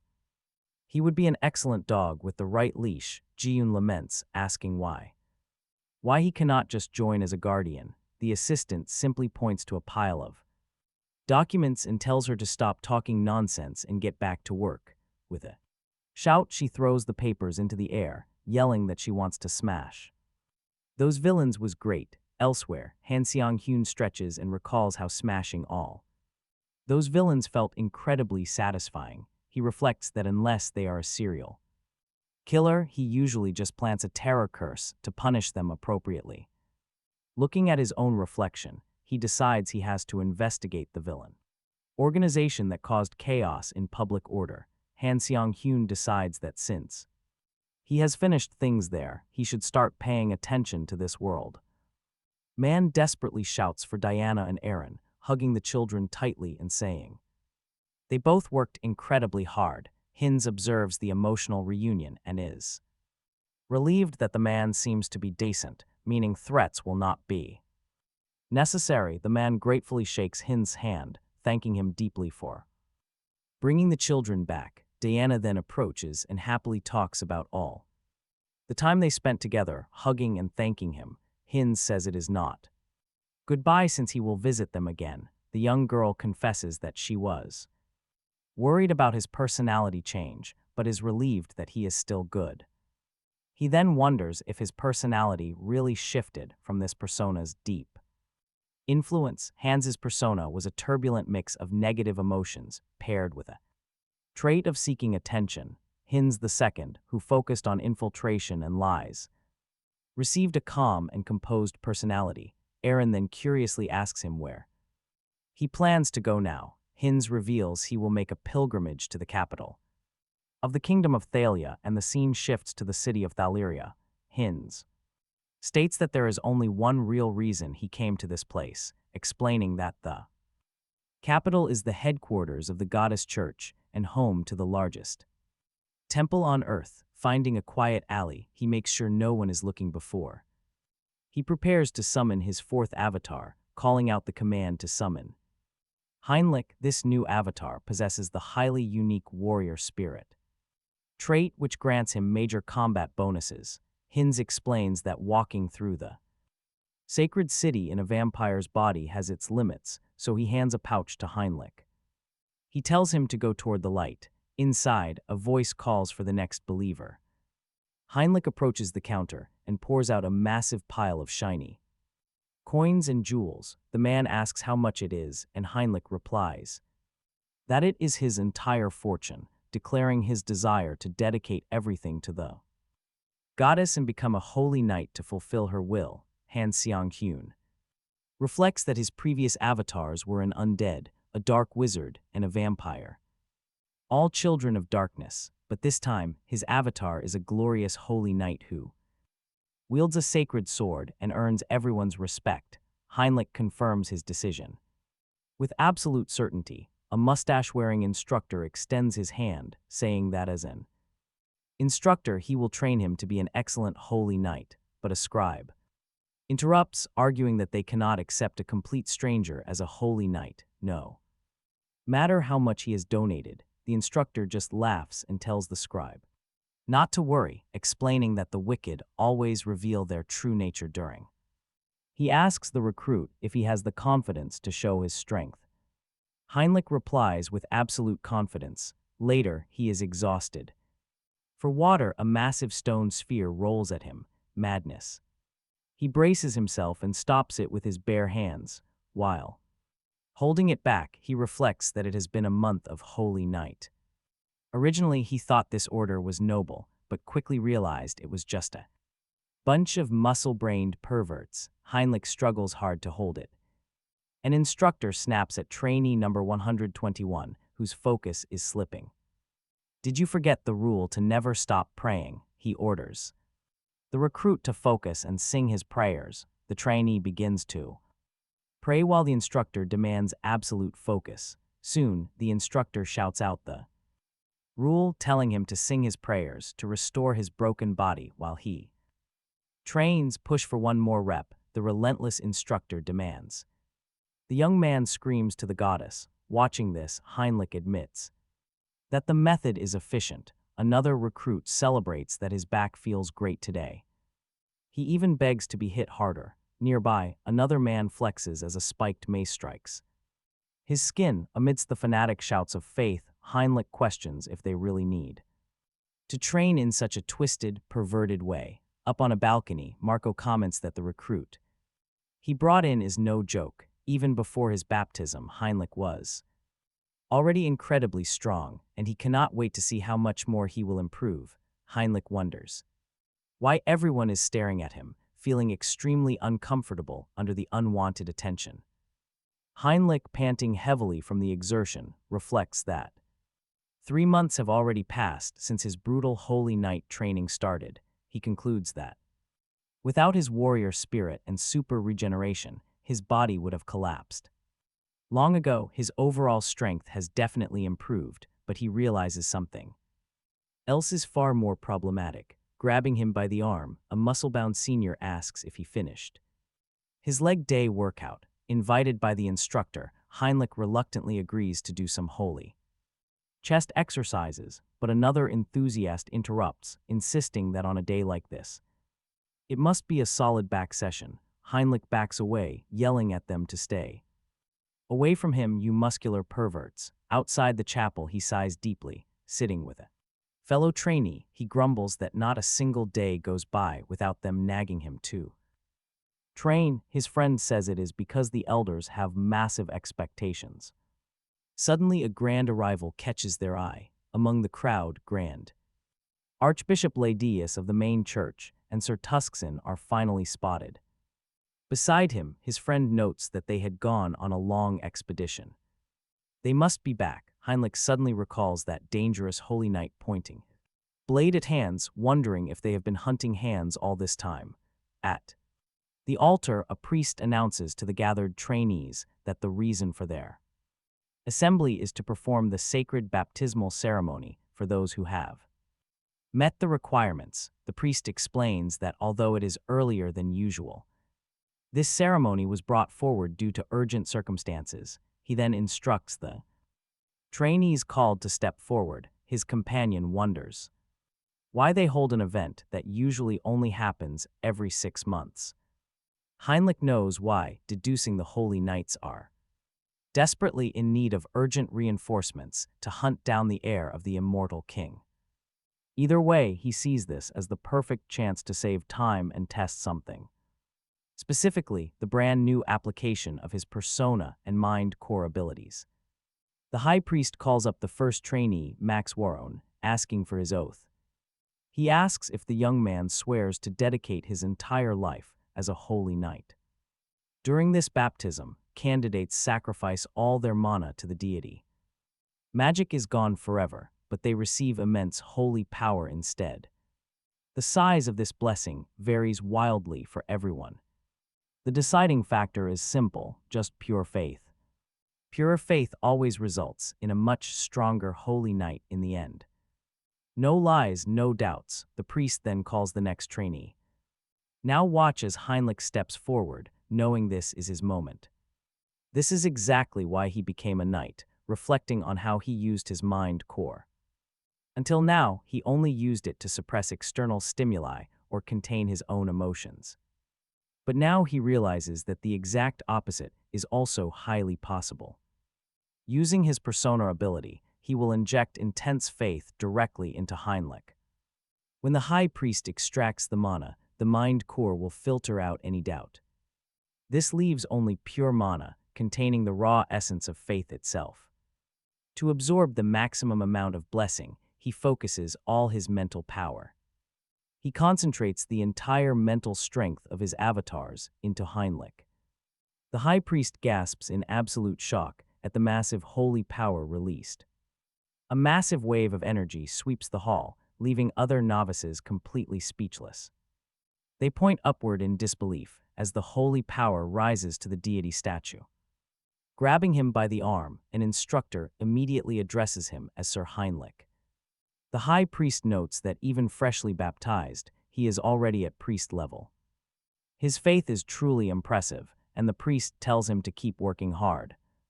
Heinrich thanks him and successfully acquires the powerful holy baptism skill. He wonders if this is the absolute limit of his newly gained power. He is glad his trick worked, but it did not go perfectly. He senses the deity of this church behaves more like a system than a god. When he opened his mind earlier, he felt a strange, lingering sensation. If he had to translate it into human terms, it felt like curiosity. Wondering if some higher entity is watching him, he makes a silent promise. He decides this power must only be used for good. Meanwhile, in another room, someone knocks on the window as Ladius complains about their frustrating situation. They have not found a single trace of the immortal king's heir for months. Because of this, he lacks the courage to face the saint. Sir Tuskson warns that securing more support from the Thalia kingdom is highly unlikely. He strongly suspects a powerful vampire organization is pulling the strings. Pointing at the map, he shows where the heavy clashes with the vampires occurred. Their pursuit of Hands caused too much friction with the defense circle. You can tell political pressure from the kingdom is mounting rapidly. Using their lack of progress as leverage, Tuskson delivers some bad news. The extermination squad is officially disbanded, and everyone must return to the capital. Leaving the room, he realizes they are completely surrounded on all sides. To make matters worse, their reinforcements are completely insufficient. He asks himself what to do. Suddenly, a noise startles him. Looking down, he spots the new holy knights. Asks them to wait, but seeing an opening, a trainee lunges, taking a direct hit to the flank. Heinrich blocks the blade with his arm. Instantly, he fires back. With a devastating elbow strike right to the face, the opponent collapses and the crowd declares Heinrich the winner. He unlocks a Crusader combat technique by merging his super regeneration with holy power. Healing starts. The deep wound on his side closes rapidly. The shocked opponent asks if he allowed himself to be hit on purpose. Heinrich calmly explains it was a smart tactic to guarantee victory, but he knows this is not enough. True growth requires a massive change. A nearby colleague mutters that his holy power already matches an instructor or a legendary holy knight. Suddenly, Sir Tussin steps in.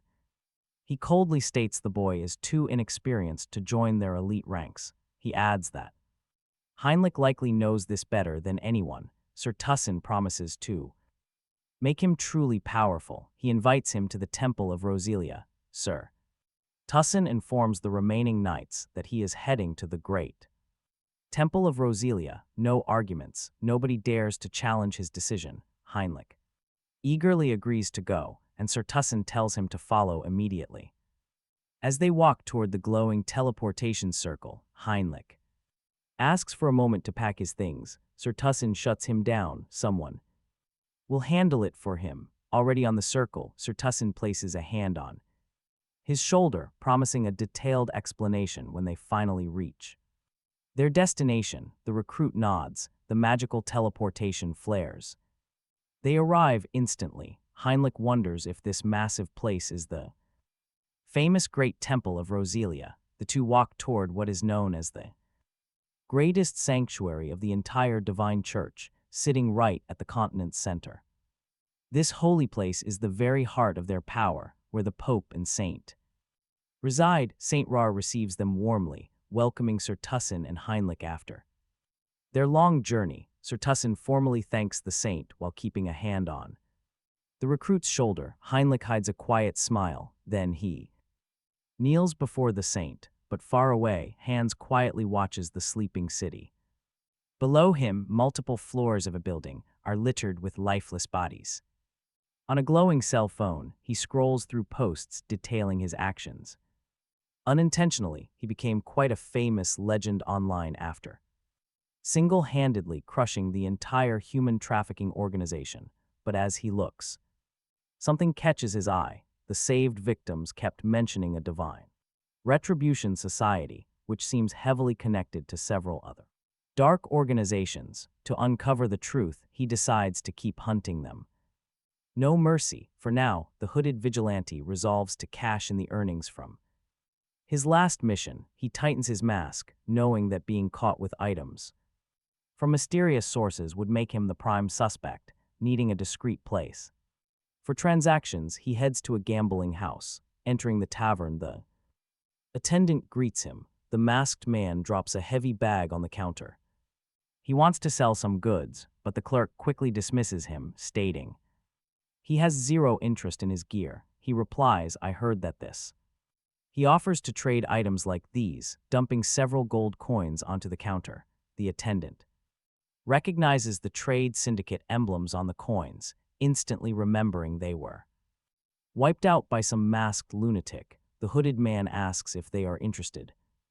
Now, smiling, the attendant tells him to head straight through the back door without turning aside. He pushes past the door and is greeted by a whole new face. A masked man in a suit asks if he came to sell something, and the newcomer nods. The hooded man hands over a bag of coins, asking to be paid in something other than standard cash. The masked negotiator inspects a coin and asks if he wants goods. What is he looking for? The seller raises a single finger, asking for a winning first prize lottery ticket as fast as possible. Massive cash is useless if he cannot legally spend it. What he needs are clean, usable funds for the human hand. Xyong Yun The negotiator warns him that the commission for a lottery ticket will be exceptionally high, but the seller just shrugs and asks for the price. He is offered a ticket worth 6.1 billion won with 4 months left, and the hooded man immediately demands 2 more just like it. Surprised, the negotiator points out his current payment will not cover that, but his client quickly reassures him, claiming he has plenty of valuable goods on hand. Then, he slams down several massive gold bars. Talk about a total power move. The negotiator grabs his arm in shock, asking who he is and how he got a subspace storage tool. The hooded man gives him a cold look to make him let go. He warns him that he did not come to chat, so wrap up the business quickly. The negotiator quickly apologizes and agrees to seal the deal right now. Still, he catches a faint scent of blood and realizes it is not his imagination. The hooded man grips his shoulder, advising him to keep their future business clean. Back on the street, he clutches the lottery tickets, hardly believing he pulled off his dream of winning the jackpot in such an insane way. Sitting on a quiet bench, he stares at the tickets, wondering what to buy first. More importantly, he realizes it would be pretty convenient to have some loyal subordinates to handle these tedious errands for him. Running back and forth like this all the time is honestly getting pretty annoying. He puts the thought aside, choosing instead to enjoy the fresh night air for once. Just months ago, this street was incredibly dangerous because of a human trafficking ring. Now that it is bustling with life, he feels a quiet sense of pride. After all, he was the one who personally cleaned up this neighborhood. Suddenly, a stranger sneaks up from behind and asks where he is from. Startled that he did not even sense his approach, the hooded man tenses up. The stranger quickly raises his hands, telling him there is no need to worry. He claims he just wants to chat, but the hooded man finds him incredibly creepy.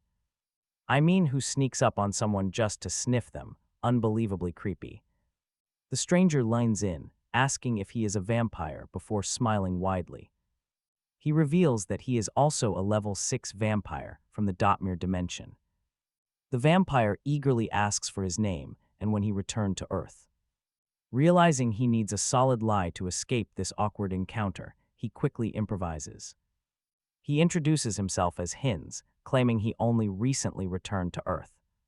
He wonders why he is complying so easily, suspecting some kind of mind control. The stranger clearly realizes he is a novice and prepares a proper introduction. He introduces himself as Gamma and hands him an official business card.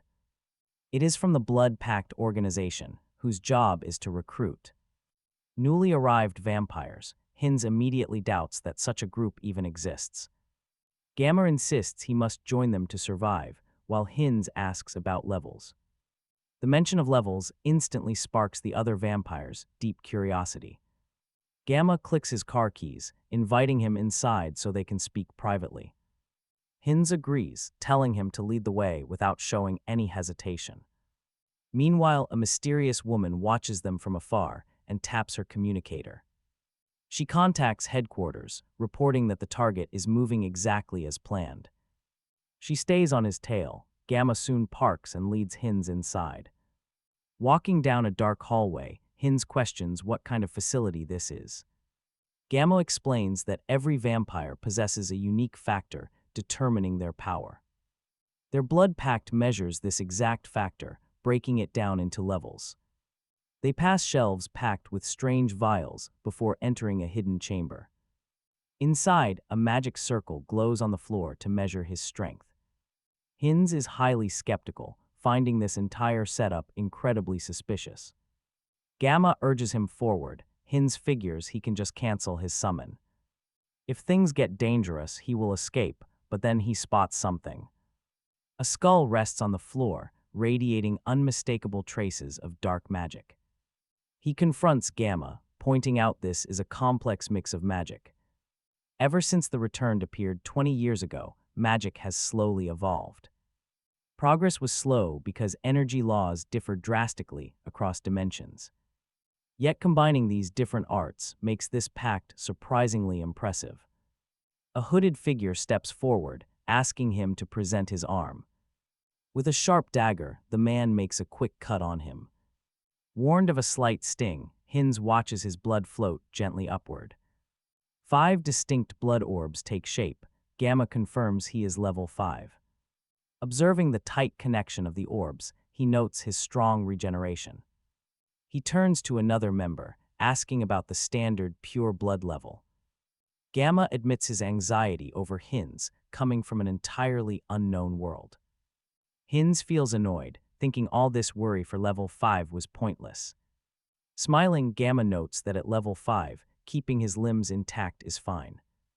The hooded men bow to Lord Gamma and prepare to begin immediately. Suddenly, a powerful force binds Hines. They definitely had a hidden motive. The ritual was far too complex just to measure a vampire level.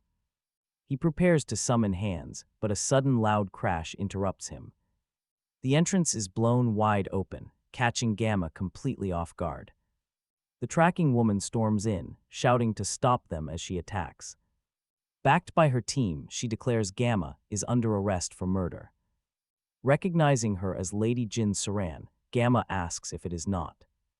Rude to act like this, eyeing her with a strange sense of familiarity, Jin Saran says she was not entirely sure about the rumors of him abducting vampires, but now seeing it is true, she fiercely orders him to release them. Vampire and surrender quietly, Gamma sneers, calling her a loyal, naive little slave. A slave to their pact, he questions why they must live as slaves.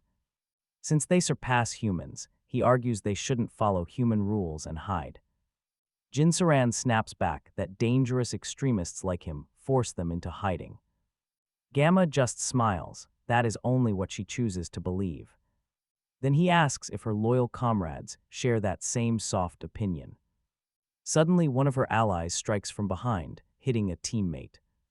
Minyoung screams in shock, demanding to know what the traitor is doing, but she is instantly struck down too, gasping to know why. The traitor grabs her hair. He sneers that the reason is simple. In his home dimension, he was a lord. A man of true status, yet here on Earth, he is stuck in a basement. Working as a nightclub bouncer, he snaps that not all vampires live easily. Gamma steps closer, revealing his grand plan to dismantle the Blood Pact. He is systematically kidnapping low-level vampires to fuel his rebellion, since they can no longer harvest normal karma to grow their power. They found a shortcut, a perfect, foolproof method to gain massive strength fast. Hines' body floats in the air. Jin Saran desperately demands answers. Did he tamper with forbidden magic? Smiling, Gamma holds the vampire. He asks her where she thinks all those missing captives actually went. She accuses him of breeding bloodthirsty monsters. Has he forgotten their past persecution? This bloodlust actually refers to cannibalism among their own kind. It is entirely different from human cannibalism, when one vampire devours another. Their separate, unique vampiric bloodlines violently combine. This fusion grants them immense power, but it comes at a terrible cost. If the mind breaks under the strain, they turn into mindless, raving beasts. Consumed by endless hunger, they become a threat to the entire world. But Gamma reassures her, explaining that after years of secret research, they found a way to filter out the victim's lingering consciousness.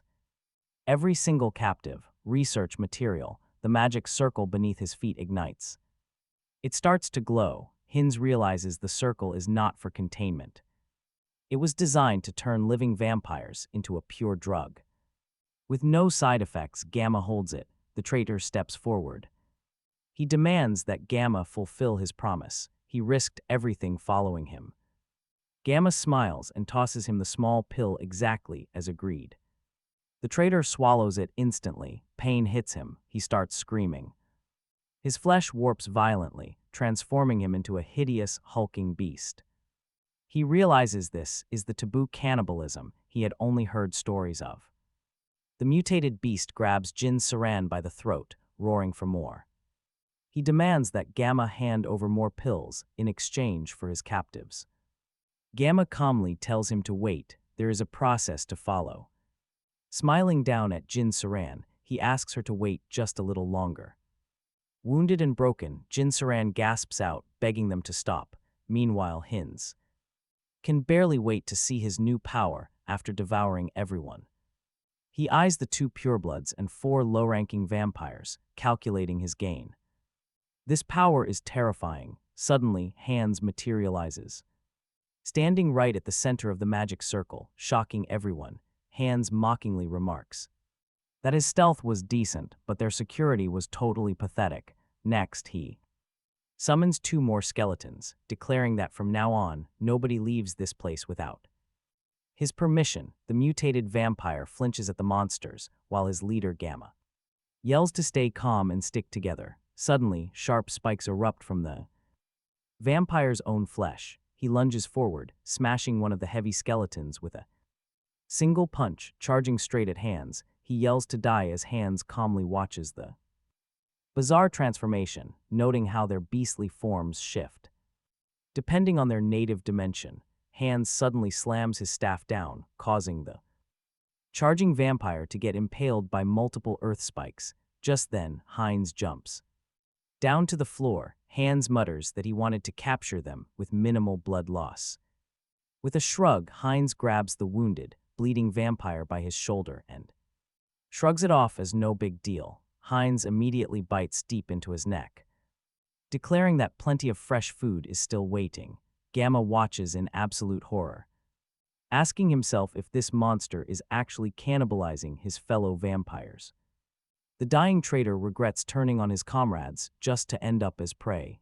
He cries out that he cannot die here, but Hines coldly warns him that the incoming mental contamination will be far worse. Suddenly, the young man stops, sensing a strange, powerful change deep inside. Multiple foreign vampiric genes are rapidly combining and mutating. Suddenly, a system window alerts him that he has unlocked a unique skill called hybrid evolution. His hand instantly warps into wicked claws. This power, he notes, makes him truly lethal. He turns to Gamma, proposing to take over the blood cult for his own goals. Smirking, he warns that anyone who dares to resist will simply end up as food or meat for his growing undead army. Xyong Yun sinks his fangs into another victim. System notification chimes, confirming he has gained a brand new trait along with the perception skill. He quickly realizes this new sensory tool is incredibly handy. It lets him instantly read an opponent's overall status and combat stats. It turns out that all high-tier vampires wield a unique bloodline power. With hybrid evolution, he can now strip away and steal every single one. Gamma stares from across the chamber, completely baffled by what he is witnessing. Bound by the ritual magic, he wonders how Xyong Yun can eat vampires and stay entirely sane. Xyong Yun walks over and casually asks if he wants to know how to protect his mind from breaking. Leaning close, he gives some simple advice. Just ignore the dark whispers that echo while feeding. Gamma scoffs in disbelief, asking what kind of absolute nonsense that is, as Gamma's physical form dissolves. A new alert pops up, granting Xyong Yun the highly useful stealth skill. This trick to erase his presence will surely come in handy. Next, he presses his fingertips onto Gamma's fading skull to peer directly into his memories. He uncovers a superior known as Beta, alongside another mention of the Society of Divine Retribution. Staring down at the ruined ritual site, Xyong Yun wonders what on earth they could possibly be planning. Later that night, a sleek red car cruises down the street. In the passenger seat, Jin Soran slowly wakes up. Xyong Yun calmly asks if she is finally conscious. She suddenly grabs him, demanding to know where he is taking her, calling him a traitor to his own race. He simply tells her. Xyong Yun recognizes her properly, remembering she is the vampire who was captured earlier. Jin Soran apologizes, asking for an explanation, so he recounts escaping during the chaos. He tells her about a group of vigilantes raiding the location during the madness. She thanks him for saving her life amidst the chaos, introducing herself as Jin Soran. She is from Nocturnia, so Han Seong-hyeon asks her what exactly was happening. Members of the same blood pact were fighting each other, and she explains why. Their pact is divided into two distinct groups, the radicals and the moderates. Jin So-ran explains they found evidence that the captain kidnapped their team member. Because of that, she raided the place with a few of her trusted colleagues. She is incredibly relieved they got out safely and just wants to report the situation. She wants to report the radicals to their superiors, but Han Seong-hyeon knows better. The highest ranks are involved, and honestly, things are about to get messy. With the radicals involved, Jin So-ran asks which affiliation her savior belongs to. Recognizing his immense strength, she asks how she should address him. He simply tells her to call him whatever makes her feel most comfortable. Han Seong-hyeon reveals he just returned to Earth, only following Gamma out of curiosity. He was just curious about the blood pact, so she invites him to join them. She promises that the moderates avoid dark activities and have stable blood supplies. While he quietly weighs the proposal, Jin So-ran offers to guide him there. Their car speeds through a dark tunnel before Jin So-ran points toward a house. She happily announces that they have finally arrived at their hidden destination. A sweet little girl runs out to hug Jin So-ran with pure joy. She asks little Nahai how she is doing, then introduces Hines as a newcomer. Hines politely greets the young child, while Jin So-ran prepares to show him around. She tells Nahai she is showing him to his room and asks her to play. The girl begs her to return quickly as Han Seong-hyeon follows her upstairs. He asks if the little girl's young appearance is just a facade. But get this, Jin So-ran explains that Nahai is actually not a returnee. Han Seong-hyeon is surprised, assuming that all vampires on Earth were returnees. She clarifies that Nahai was born here, but her father was a returnee. He turned his daughter into a vampire to save her from a terminal illness. Han Seong-hyeon finally understands why the government wants absolute control over them. They behave like an invading force, though Jin So-ran notes this is rare. Turning a human on Earth consumes a massive amount of life force energy. Nahai's father sacrificed everything just so his daughter could live a normal life. He wanted her to walk under the sun before stopping at his room. Showing him inside, Jin So-ran advises the young man to rest up. Since it is late, she tells him to call if he needs anything. She leaves him with a polite nod, but her voice feels incredibly familiar. Suddenly, he remembers seeing her online, realizing she is the famous streamer. He blurts out her internet handle, Orchid, completely shocking the young girl. Her signature catchphrase is stuck in his head, so she asks if he subscribes. Han Seong-hyeon quickly denies it, explaining her videos just popped up on his feed. He only saw her stream on his algorithm, which makes her feel relieved. Jin So-ran admits she was once an aspiring idol before starting her stream. During their stream, he asks how old she is. She says 22 and that she awakened. At 18, when she turns the question back on him about his own age, he quickly shifts the topic. He promises to tell her later, leaving her completely. Baffled by his dodge, Jin So-ran even wonders if she somehow said something wrong. Alone in his room, Han Seong-hyeon sighs in relief. He figured she was much younger. Which is why he spoke so informally, but at 20, he's actually the junior. Lounging on his bed, he decides to look her up online. Rumor has it she's pretty famous. Scrolling on his phone, he spots her hiatus post. It clicks that she vanished somewhere else almost immediately after sharing that update. Han Seong-hyeon realizes that without his timely intervention, that online post would have been her absolute last. Talk about a close call. The next morning, an angry voice bellows from the first floor. Han Seong-hyeon wakes up with a start. In his room, someone is screaming about finding absolutely nothing in such a massive place. He heads down to investigate as the caller keeps complaining about the complete lack of evidence. He finds Jin So-ran on the line and asks what went wrong. She greets him, asking if he slept well. Then she explains her associates checked the site. But everything was scorched to ashes. Now they have zero leverage on the radicals. It's a real shame they went to such extreme lengths to bury the evidence. Then he chimes in, saying he has a favor to ask. He wants her to map out the local base of these radicals. She gets suspicious about his motives. She jokingly asks if those blood bags weren't to his liking, but he keeps his cool. He explains his side, making her believe he just wants to steer clear of trouble. Jin Seorin agrees to help, figuring Han's power is around level 6 or 7 by standard Earth rankings. She hands over her phone with the coordinates plotted. She tells him he'll be completely fine if he stays away. Internally, though, she's plotting how to turn him into a blood brother. She offers to cook a meal, but he politely declines. Instead, he pulls up a local map on his phone, pointing out some highly rated eateries nearby. Flash of a charming smile, and he announces he is heading out to grab some good local food. Cut to a bloody restaurant littered with bodies. Han Seong-hyun casually remarks the food was outstanding. The dying manager sprawled on the floor spits curses, while Han Seong-hyun looks down. The man wheezes out a threat, warning that his syndicate will hunt him down.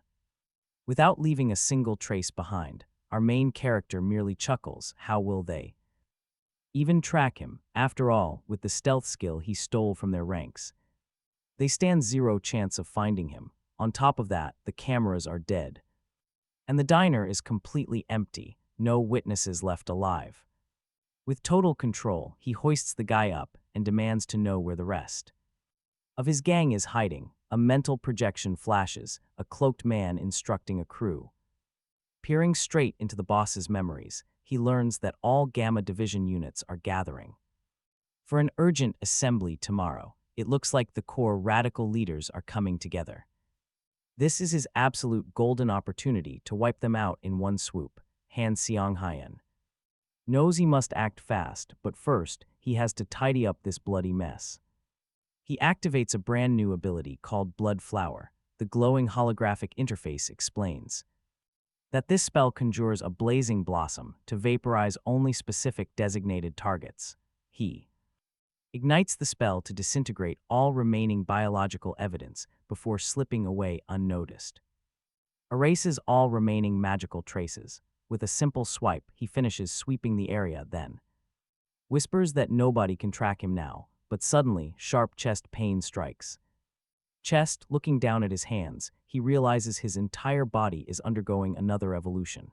As his physical form mutates, a system screen reveals that his very lineage has evolved into true blood. The system adds that the effects of hybrid evolution grant him the blood flow amplification skill. After the change ends, another alert confirms his regeneration has leveled up to hyper regeneration. He knows he is now a true blood, gaining insane power. Right away, he decides to see what these new skills can do.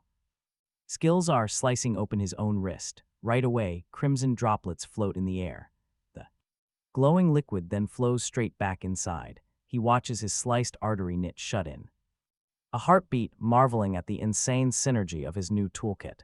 If he can siphon fresh blood from the surrounding environment during a fight, he will become totally, practically invincible. Looking up at a portrait on the wall, he wonders how powerful the legendary Holy Blood must be. On stream, Jin Saran excitedly thanks a viewer for donating 1 million cheeses, calculating that this massive cash injection will cover her blood pack expenses for the month. Then, Jin Saran notices Han Seong-hyun stepping inside. Standing silently by the doorway, the visitor simply watches her in absolute silence. Feeling awkward, Jin Saran spins around, apologizing and telling him to carry on. She freezes for a second, trying her absolute best to regain her composure. Then she snaps at him to knock first. With a deep breath, she gets a grip, stands up, and asks what he wants. Sitting calmly on the bed, Han Seong-hyun explains that a highly mysterious letter has arrived in her name. Handing over the envelope, tearing it open, she finds photos proving the radical group's horrific crimes, leaving her wondering who sent them. Examining the raw evidence, she notes that the culprit looks exactly like the Haho mask. She suddenly recalls that Lord Hines was the absolute only person she gave the Radical's coordinates, and these tips only started pouring in after that. Jin Saran stares at him in absolute suspicion. Are they working together, or is it just coincidence? Soon, night falls under a beautiful starry sky as he stands high overlooking it. Mansion Han Seonghayan learns from his avatar that the radical leaders have gathered inside to plan their revenge against the Haho mask, activating perception. He senses an invisible defensive barrier wrapped around the entire building. He points them out gathered on the first floor, sensing the heavy energy of Gamma-level members. Sending his avatar hands to hide deep in the shadows, he prepares to strike and completely wipe them out. Hands suddenly crashes through a glass window, invading the entire the hall. Han Seonghayan drops in right behind, telling the villains to prepare for their doom, but looking around, he is confused by the empty room. It is completely empty, totally ruining his plans to capture the mask. Suddenly, a group of unknown vampires materializes inside a shattered mirror, with one of them questioning this newcomer. Stepping forward, the creature sneers that maybe he can hunt this intruder too. Facing his allies, he asks if Beta 1 and Beta Shin recognize this completely unknown intruder. One responds that while they do not know him, his own level seems to be at least 7, despite the face being completely and utterly unfamiliar. The other, that this powerful stranger might have just returned from a highly classified, unknown. Han Seonghayan recalls the memories of the radicals. Their hierarchy has 1 alpha, 2 betas, and 13 gammas, meaning the betas are here. But the real threat is the masked cult from the Society of Divine Retribution. He cannot sense their energy at all. Suddenly, the vampire leader orders his men forward. They need to drag this intruder out and find whoever is hiding in the shadows. As the enemy subordinates close in, Han Seonghayan realizes they already know everything. If a brutal fight is what they want, he will gladly give them one. He promises to end this quickly, stepping forward to unleash his hidden power. With a single step, he activates his blood flow amplification skill to surge ahead. Accelerating instantly, he blurs past the vampires and strikes one dead in the face. A shocked vampire points, demanding to know why he is cannibalizing his own kind, especially since he is using that grotesque, monstrous arm to do it. Han Seonghayan materialized right behind him, whispering that it is not time to panic yet. The real show starts now, as ancient skeletons burst from the ground. A vampire shoves his ally aside, screaming at him to focus on survival first. But their desperate attempt to escape through the door is blocked by an invisible barrier. The heavy impact throws him back, and Han Seonghayan blocks their only exit. He mockingly notes that they were not the only ones planning to set up a barrier. Turning back to the terrified crowd, Han Seonghayan announces a dark change of plans. This has officially become a brutal fight to the death, with absolutely nowhere to run. Suddenly a head rolls, sliced clean off. Beta 1 watches, completely stunned. Is this guy completely out of his mind? This power is way too intense. This is definitely not the standard strength of a common level 6 or 7. Suspecting a dirty trick, Beta 1 charges forward as Han Seonghayan unleashes long, sharp claws. Beta 1 braces himself, watching those razor-sharp claws hurtle straight toward his face. His skin hardens, he barely manages to shield the impact. Han Seonghayan notes the block, completely unfazed that his attack was stopped. He casually murmurs that it is time for him to try a little harder. A heavy fist slams in, shattering the defense instantly. The monster stands in complete shock, realizing his defense was utterly crushed by superior power. Han Seonghayan sends him flying back with a heavy strike. The remaining vampires panic. They rush to protect Beta 1, screaming at each other to stop this insane invader. Han Seonghayan stares them down, asking where such weaklings get their absolute confidence from. Sweeping forward, he tears through the remaining crowd with almost zero effort. Seeing his squad collapse, Beta 1 realizes how dangerous this intruder really is. He decides to strike fast while the guy is still heavily distracted. Charging forward with an arm blade, he lets out a furious roar, demanding him to die. With a quick forearm parry, he effortlessly catches the blade in his grip. That attack is useless, he mocks, as his arm rapidly regenerates. He casually explains that absorbing their blood fully restored his stamina. With every drop spilled, he is only getting faster and stronger. Now watch this, he activates his invisibility skill and vanishes completely. Right before Beta 1's eyes, he is gone. The monster looks around in sheer panic. Xyong Yun silently materializes directly behind him, driving a blade deep into his back. A whisper, "I am right here." Smiling, he declares checkmate. Holding Beta 1's lifeless body, a system prompt alerts him that his signature skill has evolved into blood mystery, granting him immediate, absolute control over his newfound. Completely controlled by his own will, he proudly declares he can control his powers with far greater speed and freedom, while Beta Shin screams curses at him for eating his own kind, demanding to know if he is a bloodthirsty vampire. He continues, calling his magical abilities bizarre, but Xyong Yun simply shrugs and asks so what, telling him to stop whining like a child. Next, he dares Beta Shin to fight him just like his twin brother did, asking if he is perhaps too afraid. Beta Shin lunges forward, but Xyong Yun instantly activates his blood magic, swallowing his enemy in a red tempest that sends Beta Shin flying backward from the sheer force. Xyong Yun appears next to the enemy, who furiously accuses him of using underhanded tricks, but he only gets a cold remark about how it barely hurts. Gripping the beast tightly, he whispers a cold warning before delivering the final, devastating blow.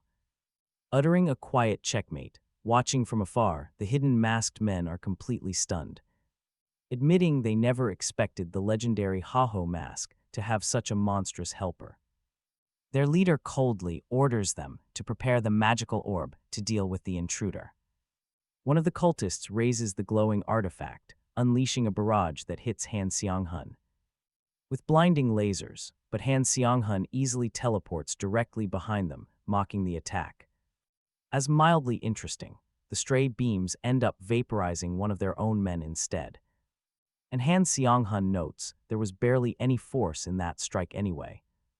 The surviving subordinate panics, realizing they are completely outmatched and must run for their lives. Turns back to the leader, but the boss grabs him by the neck, asking where he thinks he is running to. Squeezing tightly, the boss tells his terrified subordinate that he has done well enough before pushing the doomed man toward Xyong Yun, screaming to die for freedom and their sacred retribution society. The coward then prepares to flee using Xyong Yun calmly stands by, instantly recognizing the dark magic being cast. A self-destruction curse, he scoffs at the leader's absolute cowardice. The coward's flight, realizing the plan was to force him back, Xyong Yun steps up. He extends his hand and easily halts the explosive victim's advance, calmly declaring that a simple curse like this is absolutely nothing to him. Promising to crack it, he spots the two energy orbs buried in the man's body and prepares to remove them. As a dark specter looms over the lifeless body, Xyong Yun states that he is the Lord who rules over death itself, questioning if his prey truly thought he could escape the grave. Suddenly, a blast hits the ground where the fleeing leader lands.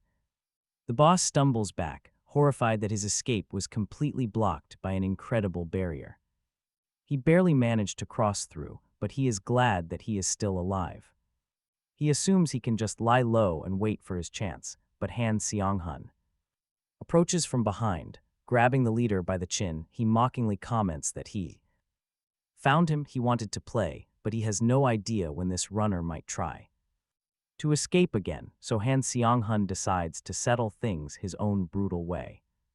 The captive screams in horror as he feels Xyong Yun invading his mind and realizes his memories are being forcibly breached.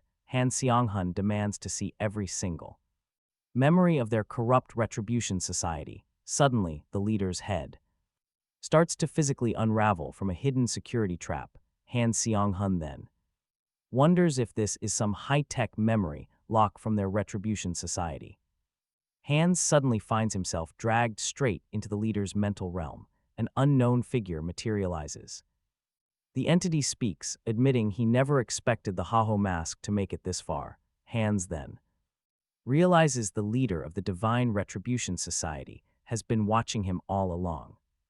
From inside the man's own mind, confirming his identity, the leader invites the Haho mask to join their ranks. Hans finds the offer intriguing and asks what exactly the purpose of the Divine Retribution Society is. The leader explains their goal is simple. They want total freedom for the returnees, building a brand new world led by them. Hans notes that for a group that only recently gained power, their goals seem incredibly ambitious, but the leader quickly corrects that assumption. He reveals they have actually existed for much longer, quietly. Fighting for their freedom, Hans finally realizes these extremists had already been committing acts of terror for years. Now, the leader demands an answer. While a system notification suddenly warns Hans that his mental core is actively regulating his emotions, warning windows keep flashing. Over and over, the leader just asks if that really matters. He urges Hans to make a wise choice, but Hans answers with a heavy punch. Right through the projection, the unfazed leader simply asks if that is his choice. He explains that in this mental realm, willpower completely overrides ordinary magical power. You simply cannot defeat me here, he declares. Pointing a finger, Hans asks if mental strength is really what decides who is superior. Instantly, painful memories of his past flood back. Scenes of deep loss and grief flash by. Standing in the ruins, he remembers exactly who he is fighting for. Reaching out his hand, he declares that they can never defeat them. Meanwhile, Heinrich keeps counting, reaching 1,021. Pulling the massive chain with everything he has, he rips the stone gargoyle straight off its pedestal, ending his count at 1,022. He releases the chain. Talk about dedication, let's see what he gets. An interface notification pops up, granting him the powerful holy art of Kautarika skill while boosting his rank to High Priest. Walking down the stone corridor, Heinrich marvels at shattering his limits using nothing but raw physical training. Now that he finally qualifies to become a holy knight, he wonders if it is already time to discuss his next step. He suddenly pauses, hearing someone humming nearby. Peering into the flower garden, he spots Saint Ristar. He notices that despite her sacred status, she looks just like any ordinary girl. Turning as she warmly greets him as Lord Heinrich, he quickly bows and addresses her as Saint. Curious, Heinrich asks why she is out here alone and listens as she explains. Gently raising her hand, she reveals a tiny ladybug on her finger, admitting she lost track of time watching the cute little creature. She wasn't admiring the vibrant garden at all, but rather this tiny insect. Saint Ristar smiles up at Heinrich, warmly offering her congratulations on his brand new blessing. He realizes she sensed it instantly. After that, she kindly tells Heinrich to be proud of his achievement, and he thanks her. Suddenly, the loud ring of the church tower bell signals the service is starting. She invites Heinrich to walk to the chapel with her, and he gladly accepts. As they walk, he recalls his history lessons, understanding her future obsession with hands. Distant past, a younger Saint Rar looks out over a devastated land. The first immortal king had turned half the entire continent into a lifeless land of death. Nations united, still they failed to defeat him. His heart was eventually recovered by his closest ally, a powerful dark sorcerer. Reborn as the second immortal king, he caused the fall of the great Western Empire. Although the evil order's chosen one destroyed his heart, it shattered into 3 pieces. Those scattered fragments forced the great divine order to stay vigilant. They stood ready whenever a crisis arose. They fought Heinrich realizes it is only natural for her to harbor such intense hostility. Heinrich tells her not to worry, showing a surprisingly kind and good-hearted side. Meanwhile, Xyong Yun closely monitors the fierce clash involving his avatar. The avatar faces off against a powerful spiritual manifestation in the mindscape. As Heinrich prepares to focus his mental energy, someone in a dark room coughs. He hacks violently, the vampire spits out dark blood. A worried assistant rushes over, asking if His Excellency is all right. But the vampire pushes him away, shouting at him for disrupting his concentration. He realizes he is being pushed back in a mental battle of wills. Xyong Yun's avatar delivers a devastating punch directly to the spiritual form. The heavy impact sends the avatar flying backward across the spiritual space. At first he had the advantage, but now everything changed. He notices his opponent has grown overwhelmingly strong, defying all explanation. It feels as though several powerful entities have merged their strengths into one. His spiritual form begins to crack as he struggles to comprehend this power. No time to think, he cannot afford to hesitate right now. He grabs his assistant, issuing an emergency directive for their entire branch. They must immediately halt all operations, erase every file, and go into hiding. He screams at them to send the highest priority alert to the commander. His warning is clear: there is a monster in Korea. Back in the mindscape, Xyong Yun's avatar examines the shattered spiritual remains. He grabs a fragment. It is time to study it. A system notification reveals he has absorbed the karma of his fallen foe. This has successfully evolved his dark magic skill into a true sorcery path. He realizes the fragment is a remnant left behind in the mental world. Absorbing this dark karma comes at a price, slightly lowering his overall level. Now he prepares to read its memories to track where the society hides. Guided by those memories, the avatar locates a hidden building in the forest. No escape, he will not give them any chance.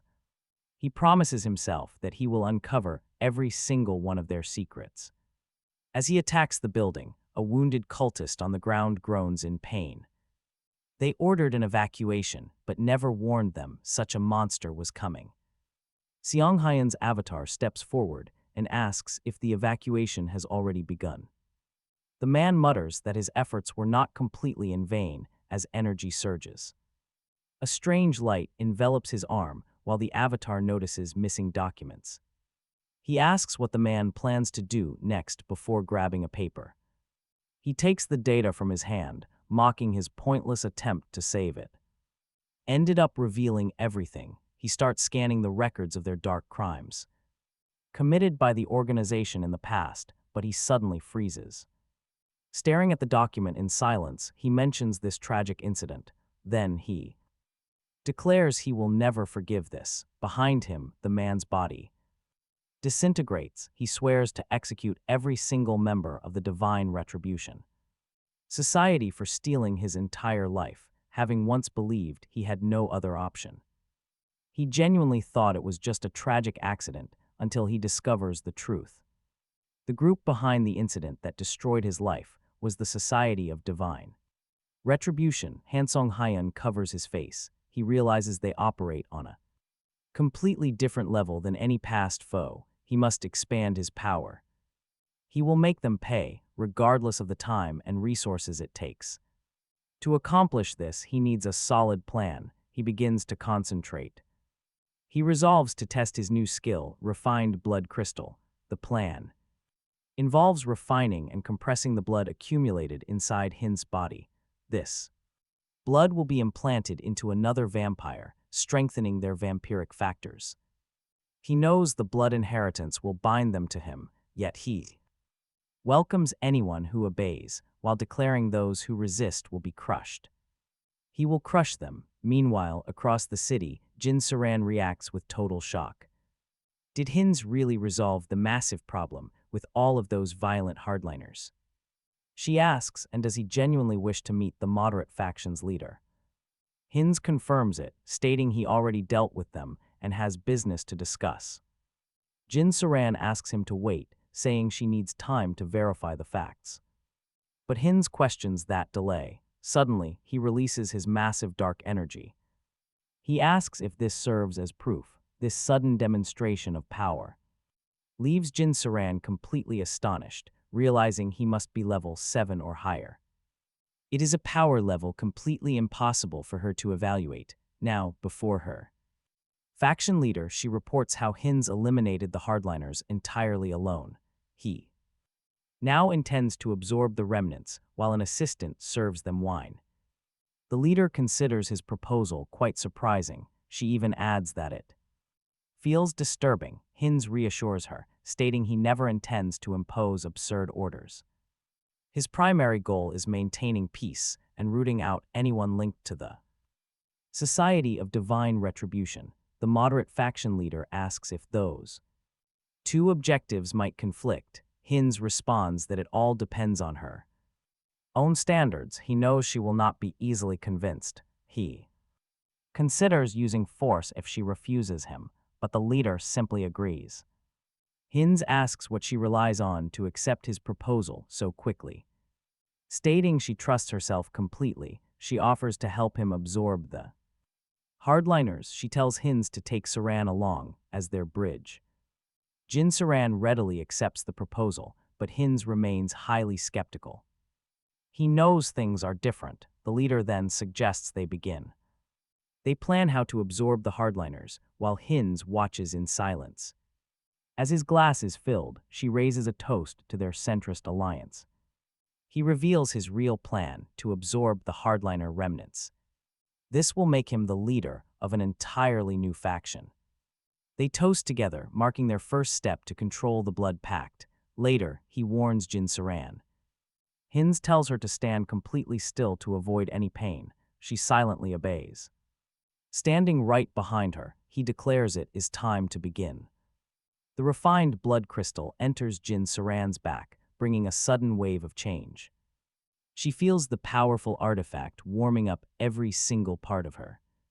Blood pumps with incredible force while her entire body starts to shift. Her bones and muscles expand as Jin Saran feels entirely reborn in this moment. She barely recognizes her own form while Hines watches the magic take hold. The crystal peaks at a 30% boost. Rising up, she asks what is next. Hearing her call him Master takes him off guard, but he accepts the title. It feels like starting a brand new clan. Jin Saran wants a proper name. Hines asks if she has any ideas, searching for something truly unique. He wants a name that sounds powerful and sets them completely apart. A shocking revelation: every single vampire accepting this crystal will mutate. His own dominant hybrid bloodline will forever alter their very existence. Choosing the name Heterosis, he marks this incredibly special origin. Behold your new name, Hybrid Vigor. Their group is called Heterosis, and the rival hardliners are in for a shock. With this, he will craft the strongest faction in the Blood Pact. Xyong Yun feels relieved Hines succeeded, but their preparations are far from over. They are not quite ready to face the massive, secret global society just yet. Even if they vanished from Korea, this enemy stretches across the entire world. He needs a lot more power, meaning he must expand his reach elsewhere. Gathering tons of karma is key, perhaps by using major conflicts or global chaos. A sudden pause, Xyong Yun begins questioning his own dark plan. The harsh reality is that innocent civilians would inevitably get hurt in the terrifying crossfire. Instead, he must stage a crisis that keeps ordinary bystanders safe. Staring at a nearby book, he wonders how to wrap up this entire mess. Flipping through the pages, a perfect plan hits him. The story tells of a demon. The Dark Lord Hines threatens the world, while the noble hero Heinrich fights back. This fictional villain gathers wicked monsters, only for the hero to crush them all. An absolute stroke of genius, it creates a perfect virtuous cycle to easily farm karma. By eliminating the bad guys himself, he easily secures a massive amount of karma. Planning his next moves carefully, he calls out for his adaptive avatar, Harley. Your turn, he tells his loyal fifth clone that it is time. Developing Harley's special adaptation trait to its absolute limit is his goal. There has to be a way, and Xyong Yun already knows how. Masked and ready, he ventures deep into the ruined city to find the secret passage. An old entrance leads directly down into a hidden subterranean laboratory.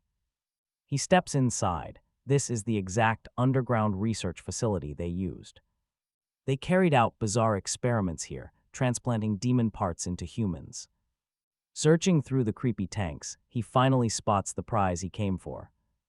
The glowing fluid inside absorbs strong traits to evolve without any limits. This sample is pure dragon blood, a highly coveted treasure. Gazing closely at the glowing vial, he plans to combine this with his own vast knowledge. If Harley can survive the upgrade, his clone will become the ultimate powerhouse. A biological weapon is in the works. Rain beats down on leaves as Saint Ristar stands. Outside, watching the cathedral, Heinrich approaches, asking what is bothering her. He shields her with an umbrella and asks why she is so lost in thought out in the rain. She answers that it is nothing serious. She blames the gloomy weather, but feels suffocated, as if something is blocking her chest. He warns her that catching a cold will be bad, so she should come inside. She agrees. Watching from afar, Hans realizes the saint is truly impressive. He notes that even inside those isolated mountains with double barriers, she still managed to vaguely sense his secret hideout, but luckily she has not fully discovered it. Now he can proceed with the final experiment. Dragon blood keeps evolving, taking on the traits of whatever prey it devours. He blends research data from the Society of Divine Retribution with his own forbidden knowledge, and now he has the perfect test subject. Harley shouts that it is time to begin. The bishop addresses Heinrich, calling him the sword and shield protecting the righteous. He asks if Heinrich swears to become a holy knight to protect the innocent. Heinrich replies that he swears by his grace. The bishop then appoints Heinrich Landguard as a holy knight of the great divine order. System notification pops up. The player has met the conditions, achieved enlightenment and gained the blessing leap skill. Spectators whisper that getting a blessing during the ceremony is rare proof that the divine is watching over them. Heinrich feels that holy presence again, even if just for a fleeting moment. That intense gaze reminds him of his very first baptism. He wonders if this happens because he comes from another world.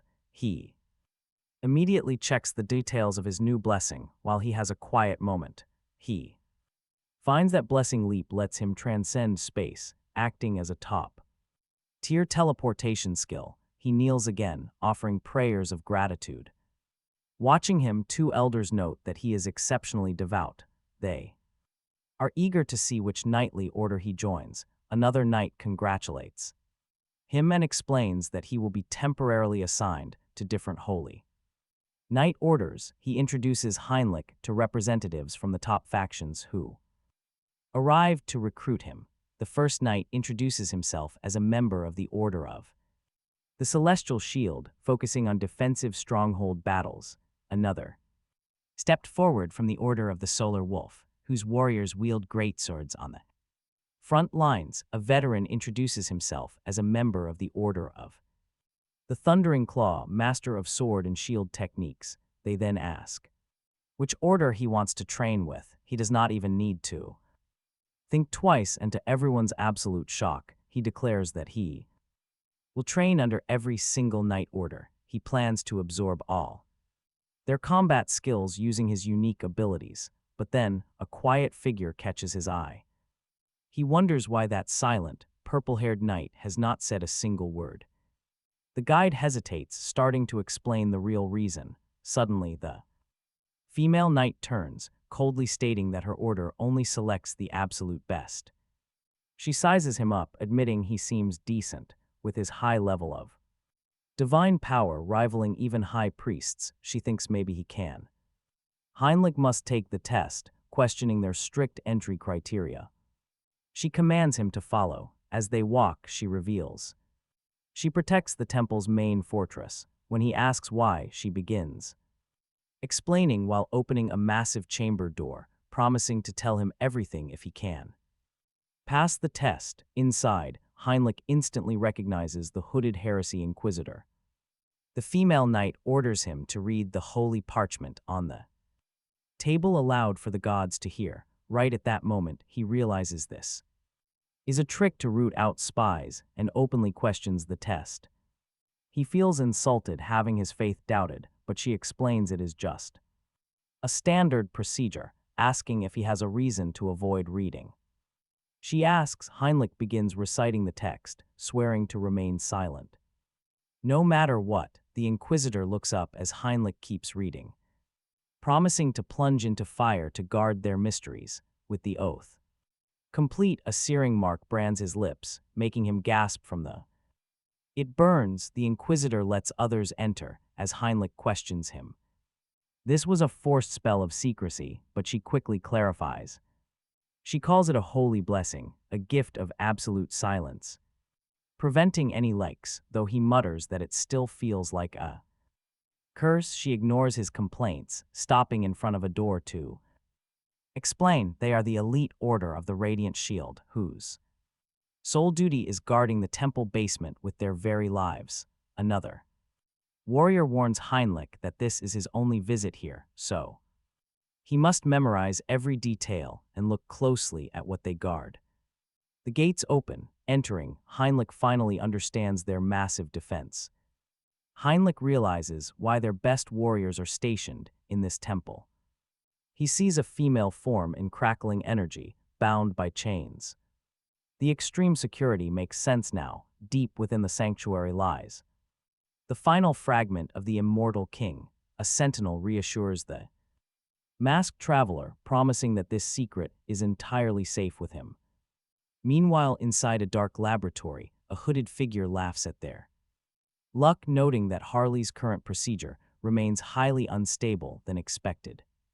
Harley coughs up blood, strapped to a table, while the creator something went wrong. Under a sheet, the patient coughs weakly, complaining that something is violently boiling deep within his body. Monitoring the screens, the masked mastermind confirms the dragon blood has now fully integrated. He decides to safely adjust the process intensity. Incredible, alerts flash, showing a massive increase in his stats. Avatar count, this makes no sense since only one body lies on the table, but another message reveals the target has mutated. His basic adaptation skill is now evolving into a powerful, permanent physical shift which triggers a completely unexpected and total biological upgrade. Celebrating, he declares that the high-stakes gamble paid off beautifully, and their minds are connected. Harley sits up, feeling the wild effects of the shift, realizing he has transcended into a new species. The mastermind logs the results, knowing this victory is just the beginning. He celebrates as his avatars multiply through natural growth. A historic milestone, Harley grabs the mysterious book. He decides to figure out how to use this new avatar later. Right now, he wants to test his current physical strength. The mutation is insane, sharpening all of his physical senses. He spins around, hearing the distinct breathing of a nearby stalker. Suddenly, a massive black panther leaps out from the thick bushes. Stretching his muscles, he realizes a larger body dominates in battle. A new system notification confirms he unlocked the gluttonous feast skill. This allows him to rapidly digest absolutely anything he eats. But the mutation leaves him completely starving. Clutching the beast's raw heart, he knows he will survive. He sinks his teeth in, finding the warm blood surprisingly refreshing. He recalls whispers of a barbarian tribal alliance down south. He weighs his options as the class change event in TAC is announced. Right outside the Harbor Guild, onlookers freeze as something massive approaches. Inside, the tavern patrons begin to whisper. They wonder what a southern barbarian is doing traveling this far out west. Harley steps inside, instantly sensing the heavy dread filling the air. He slams his hand down, declaring he is here for a hunt. He targets the northern mountain beasts, demanding passage on their vessel. The captain agrees to take the rookie mercenary along with them. Elsewhere, Heinrich receives word that he has unlocked total combat mastery. With his weapon training complete, he walks proudly through the halls like a conqueror. Confident he can wield any weapon, he suddenly pauses in surprise. Through the window, he spots the temple saint standing out in the rain. Wondering why she is wearing ceremonial robes, Heinrich walks out to check. She smiles, greeting him warmly before explaining the bizarre logic behind her weird behavior. She is simply channeling sacred magic to cheer up the local earthworms. Heinrich immediately envisions terrifying giant monsters and shivers with worry. Back in the dark laboratory, Harley's body suddenly begins to violently convulse. Hans screams his name, fearing the boy has exceeded his physical limits. Terrified of losing years of research, he decides to forcefully intervene. Hans decides it is a do-or-die moment and injects the remaining dragon blood. Harley's body rejects the fluid violently, sending a massive shockwave outward. Hans is blasted backward by the raw impact, crashing hard onto the floor. Dragging himself up, he stares at the motionless body in utter despair. The masked researcher hangs his head, quietly apologizing for the tragic failure. Meanwhile, back at the temple, Heinrich questions the saint once more. She eagerly explains that an incredible tracker is about to arrive. This guest can supposedly hunt down the elusive immortal king himself. Heinrich highly doubts anyone is strong enough to pierce Hans' illusions. The saint cannot explain how, but she extends a special invitation. She asks him to stand as her honorary guardian, which he accepts instantly. Soon, the high priest loudly announces the arrival of Lord Granwood. Still doubting their guest, he finds this organization pretty weird. He decides to watch closely as three green-cloaked figures approach. A frozen cave, black-robed bodies litter the icy ground. A lone figure flees. One man orders the others to keep Harley away. Keep him from the storage room, but his companion completely despairs. The man wonders how they can possibly deal with a monster like him. Carrying Cecily on his back, he easily flattens every black-robed opponent. Turning to her, he asks if this is the storage room she mentioned. She nods, confirming his memory of needing to find something first. Cecily points directly toward a chest, saying the world tree branch is inside. He hands her the magical branch, telling her to hold on to it tightly. Securing her onto his back again, he declares they are leaving immediately. But she makes a plea, please go a bit slower. No chance, Harley launches toward the cave exit at blinding speed. Back at the meeting, Heinrich raises his hand with a suggestion, prompting Raori's question. The knight replies that it concerns the child, Cecily, claiming he knows her location.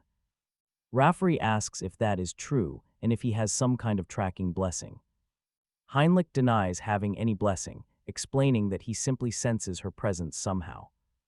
This vague feeling immediately causes another group member to harshly reprimand him.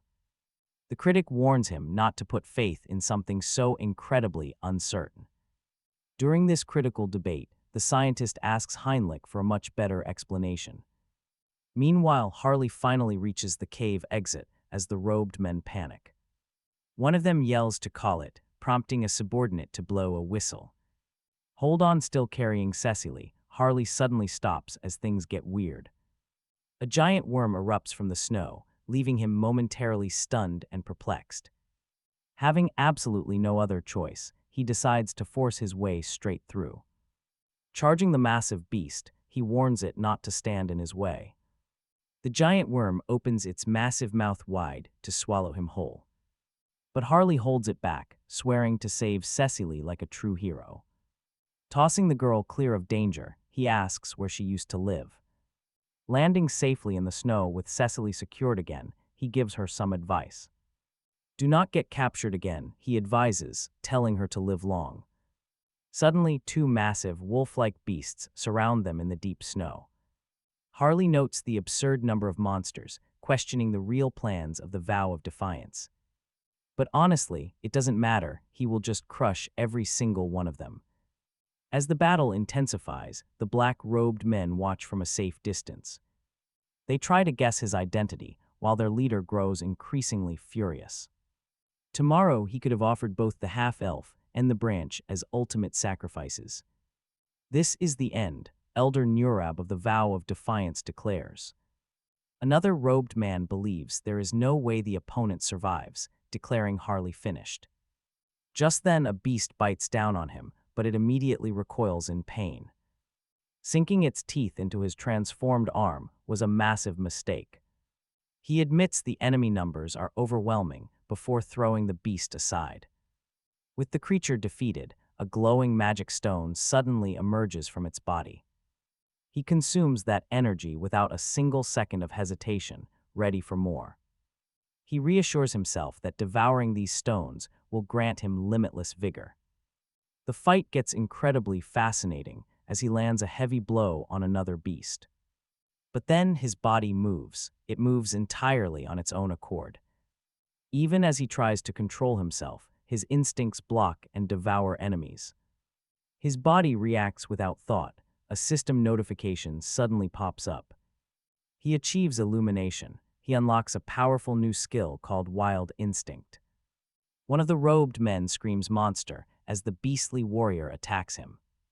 A panicked subordinate asks Elder Nurab what to do. The encirclement is breaking.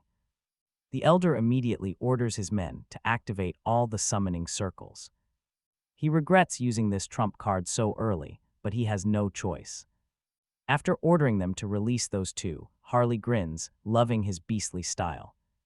Just as he prepares to end the battle, a crystal arrow pierces his arm. What even is that? He looks down, his eyes locked on the arrow. A crystal arrow is lodged deep in his flesh. Another volley follows.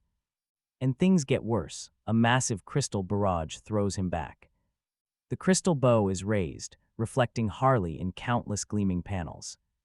Confused by the flashing reflections, he is suddenly confronted by a gem person. This weird gem figure radiates a crushing telekinetic pressure. Cecily screams a warning. A figure is plummeting rapidly from the sky. The demon slams into the snow, declaring he cannot escape any longer.